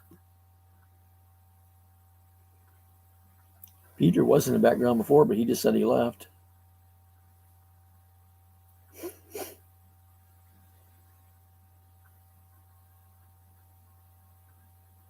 Yeah. Glad to have you stop by, Warren.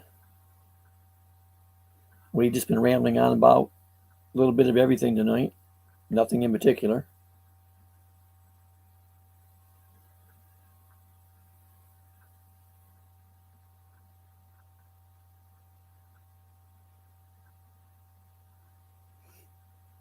My short live stream tonight ended up going on 3.5 hours now. Yeah, that's what I was thinking. Like I said, it's going on 3.5 hours. Last call.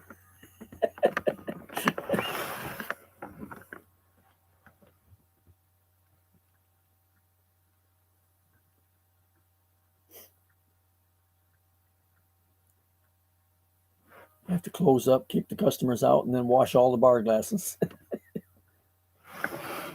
Yeah, this is the longest so far. My longest prior was, I think, 3 hours and 2 minutes or something.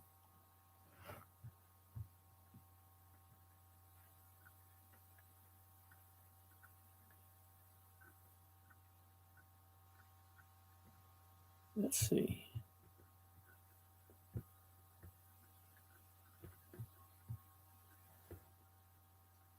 Yeah, 3 hours, 2 minutes, and 29 seconds was my longest prior to this.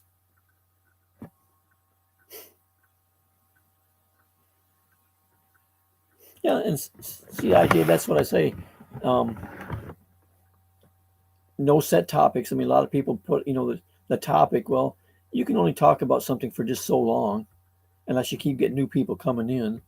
Then everybody gets bored with it, and you go off and talk about other stuff anyway. So I just leave it open. We talk about whatever brings up an interest, and not having everybody moderators. You don't have 100 links being posted all the time,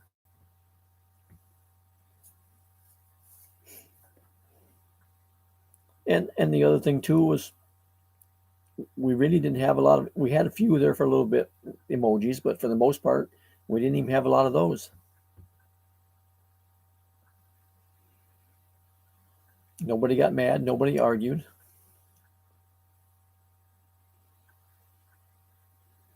Or if they did, I slept through it.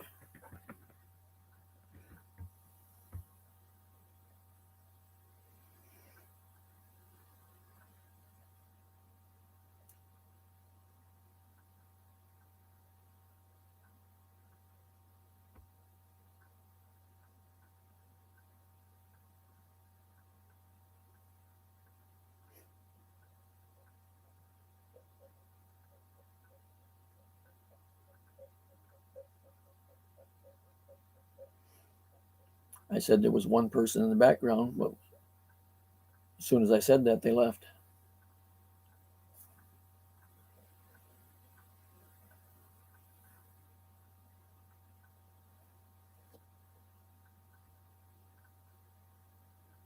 And that's the other thing that, if there's nothing set, topic that you have to talk about, people will step in and join in the conversation, and talk about other things.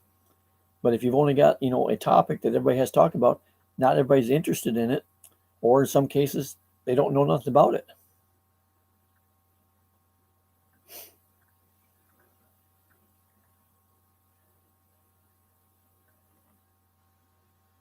Yeah. Well, I used to go to another live stream with a Filipino that lives in the UK, and some of the people that used to come in hers all the time. One guy, I don't remember where he was from, he worked in a small store and had his camera set up, above, looking down at him in the register. And it might even have been store security. I don't know. But that was his part of the video, when he got on StreamYard. You could see him in there waiting on the customers and stuff. And when they weren't there, he would talk and whatever.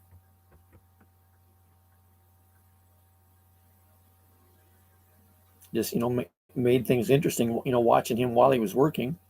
But it was a small enough store that he was still able to, to join the chat and stuff.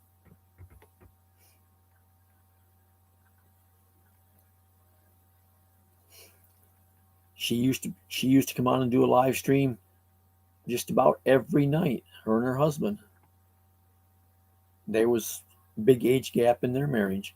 But after the stuff with COVID, I think things changed a lot with her at work. She worked in a nursing home, assisted living home, or something like that. I don't know exactly. Doing like you're doing, but large scale. And she had other requirements that she had to keep meeting because of COVID and stuff. And then her videos and live streams kind of trickled out to only one every once in a great while. I haven't heard from her in a long time.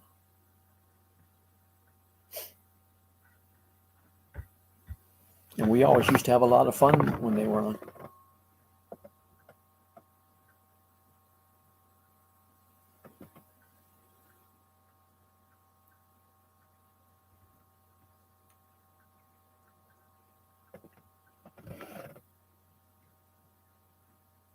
Well, this has been 3 hours and almost 27 minutes. I think I'm going to call it quits and end this. Go take care of my kitties. Going on 1 o'clock, so probably should head to bed.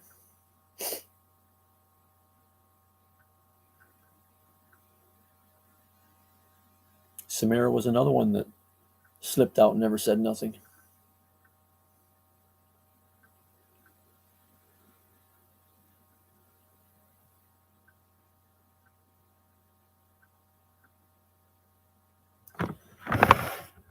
All right, IJ, I will talk with you later.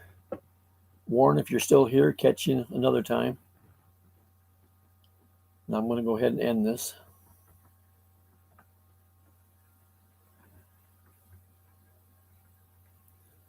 Later, everyone.